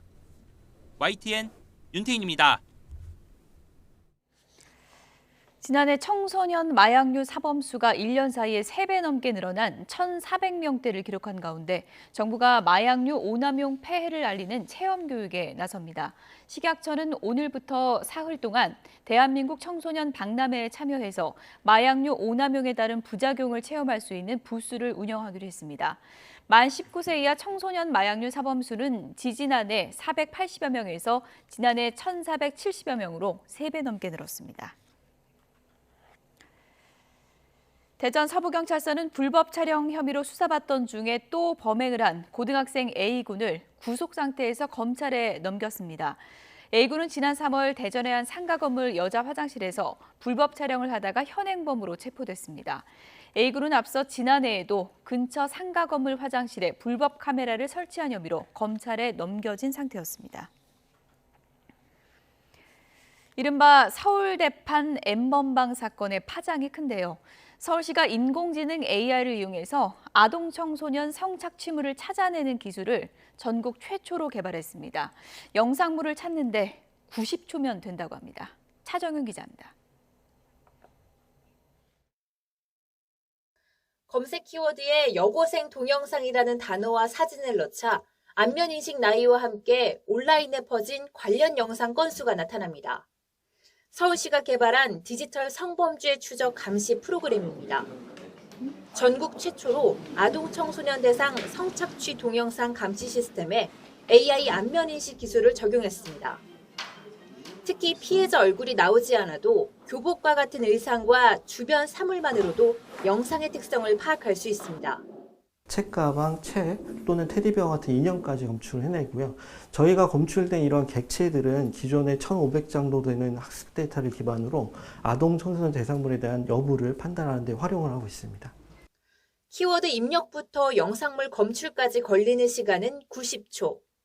삭제 지원관이 직접 검색해 찾아낼 때 걸렸던 2시간과 비교하면 시간은 80분의 1로 줄고 검색 정확도는 300% 이상 높아졌습니다. 이에 따라 AI 신기술을 활용하면 아동 청소년 성착취물 특성상 빠른 신고가 이루어지지 못해 벌어지는 2차 피해를 미리 막을 수 있을 것으로 기대하고 있습니다. 아이들 경우에는 이제 가장 꺼리는 게 부모님이 알게 될까 봐 그걸 가장 걱정을 해요. 그러다 보니 부모님이 알지 못하게 숨기는 경우가 많고 그러다 보니 시간은 길어지고 그래서 유포는 빨리 이미 되고 있고 이런 경우가 많습니다.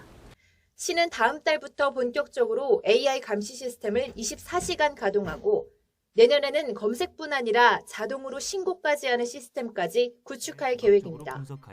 YTN 차정민입니다. 자녀의 담임교사에게 왕의 DNA를 가진 아이니 왕자처럼 대하라는 내용의 문서를 보내서 갑질 논란이 불거진 교육부 사무관에게 중징계 처분이 내려졌습니다. 교육부는 최근 인사혁신처 중앙징계위원회가 갑질 논란을 일으킨 교육부 5급 사무관 A씨에게 정직 3개월 처분을 내렸다고 밝혔습니다. 공무원 징계 기준에서 정직은 파면, 해임, 강 등에 이은 중징계에 해당합니다. 핫한 이슈를 전문가에게 묻는 이슈콜입니다. 김정은 국무위원장이 노동당 중앙간부학교 준공식에 참석한 가운데 건물 외벽에서 이런 사진이 포착이 됐습니다. 김 위원장의 초상화가 김일성 주석과 그리고 그 옆에 김정일 국방위원장 옆에 나란히 걸린 건데요. 또 교실 안에서 보시는 것처럼 3명의 사진이 함께 보이는 모습도 보실 수가 있습니다. 김 위원장을 선대와 같은 반열에 올려놓은 모양새입니다. 통일부도 이례적이라고 판단했습니다. 김정은 위원장을 상대로 사상 지도자로서의 위상을 과시하는 일환으로 보인다고 평가했는데요. 게다가 맞은편 건물에는 사회주의 체제의 사상적인 기초를 닦은 카를 마르크스와 블라디미르 레닌의 초상화도 걸려 있습니다. 이에 대한 배경을 한 북한 전문가는 이렇게 진단했습니다. 김일성이 권력을 잡을 때 사용했던 그 사회주의의 이론을 다시 한번 되새기고 김일성, 김정일, 김정은으로 이어오는 데에 대한 정당성을 부여받고자 한 목표가 있다. 지금은 나의 시대. 그래서 나의 독재가 계속 가야 된다. 얼마 전에 북한이 배포한 경쾌한 박자의 선전가요죠. 김정은 찬양곡 친근한 어버이는 유튜브나 틱톡 등의 플랫폼에서 높은 조회수를 기록했습니다. 이 사진은 지금 보시는 저 사진 같은 경우에는 제가 영상 마지막 부분을 캡처한 건데요. 조금 전에 보여드린 김정은의 초상화와 동일한 것으로 보인다는 분석도 나오고 있습니다. 그러면 이 시점에 이 북한이 김정은 위원장 우상화에 박차를 가하는 이유는 뭘까요? 자기 아버지 사망한 지가 지금 2011년도니까 지금부터 한 3년 전 이야기잖아요. 그렇게 보면 이제는 본인이 뭔가 최고 지도자로서의 북한 내에서의 어떤 상징적인 그런 것을 본인 스스로 끌고 간다는 차원에서는 지금 정도면 할 수 있다고 봐야죠.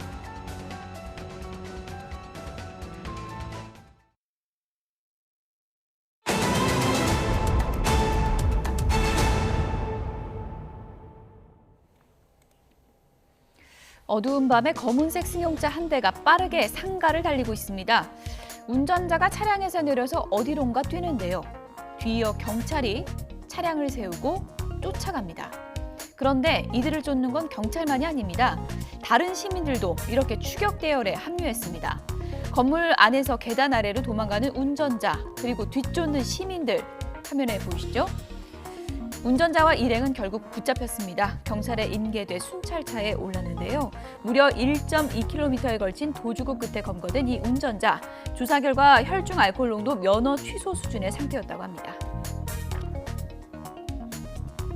가연성 물질을 실은 탱크로리 한 대가 고속도로 터널 연석 위에 올라탔습니다. 터널 한쪽에 딱 붙은 모습인데요.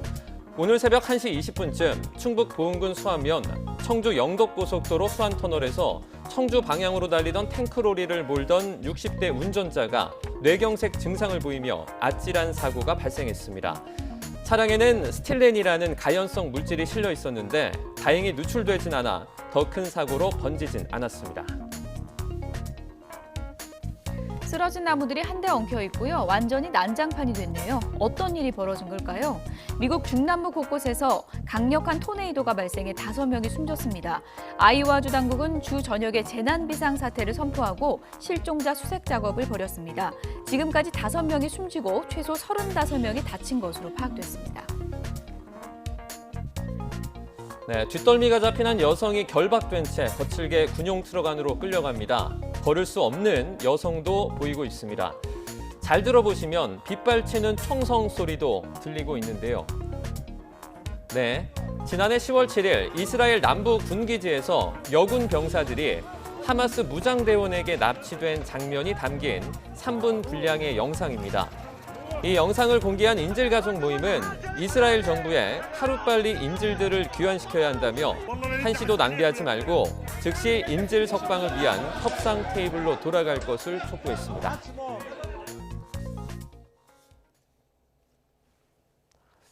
첫 부인과의 강제 성관계 장면 등이 담긴 트럼프 전 대통령의 젊은 시절을 다룬 영화가 칸 국제영화제에서 관객들의 환호를 받았죠. 트럼프 대통령 측은 악의적인 명예훼손이라며 소송을 제기하겠다고 밝혔는데요. 성추문 재판과 함께 연일 논란이 계속되고 있지만 지지율은 여전히 굳건한 것으로 나타났습니다. 박영진 기자입니다. 칸 영화제 경쟁 부문에 오른 영화 어프렌티스. 부동산 거물이 되기 위해 고군분투하는 트럼프 전 대통령의 모습을 그린 영화인데 트럼프가 이혼한 첫 부인과 강제 성관계를 맺는 장면이 담겼습니다. 트럼프의 영화는 올해 칸 영화제의 가장 논쟁적인 작품으로 꼽히며 관객들의 환호를 받았지만 트럼프는 격분했습니다. 영화를 쓰레기라고 폄훼하며 명예훼손 소송을 예고했습니다. 하지만 정작 감독의 반응은 의연했습니다. Oh, you're scared of that?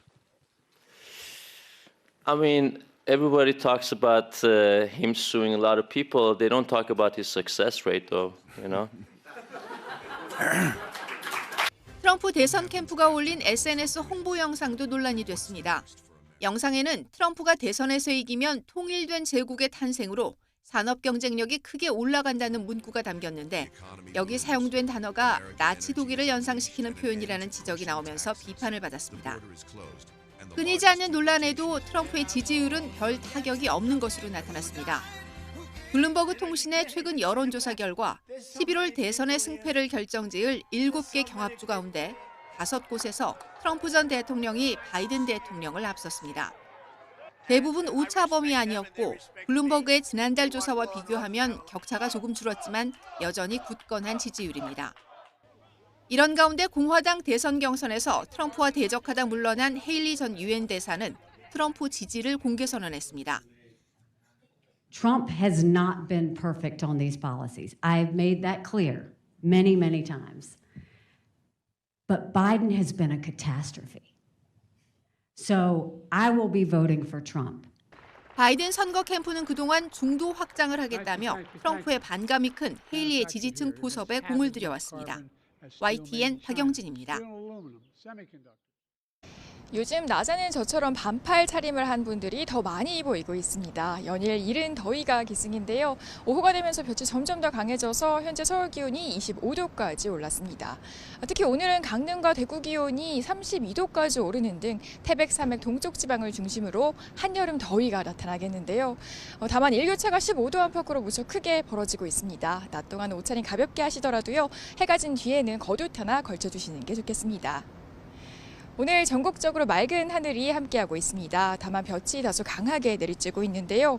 한낮에는 자외선 지수가 대부분 지역에서 매우 높은 수준까지 치솟겠고 오존 농도도 짙게 나타나겠습니다. 바깥에서는 모자나 양산으로 볕을 피해 주셔야겠고요. 무리한 야외 활동은 자제하시는 게 좋겠습니다. 오후가 되면서 기온도 쑥쑥 오르고 있습니다. 특히 오늘 동쪽 지방에서는 30도를 웃도는 더위가 기승인데요. 오늘 서울 한낮 기온이 26도, 대전 30도, 강릉과 대구는 32도까지 치솟겠습니다.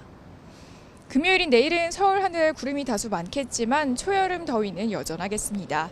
다만 강원 북부에는 오전에 약한 비가, 영서와 영남 내륙에는 오후 한때 소나기가 지나겠고요. 다가오는 휴일에는 전국에 비가 내릴 전망입니다. 이 제주 산간 지역에는 벌써 일주일째 건조주의보가 발효 중입니다. 대기가 무척 메말라 있는 상황이니까요. 산불 등 화재 사고 발생하지 않도록 불씨 관리 계속해서 잘해주셔야겠습니다. 지금까지 YTN 고은재입니다. 뉴스나우 오늘 순서는 여기서 마치겠습니다. 내일 오전 11시 30분 더 생생한 뉴스로 찾아뵙겠습니다. 여러분 고맙습니다.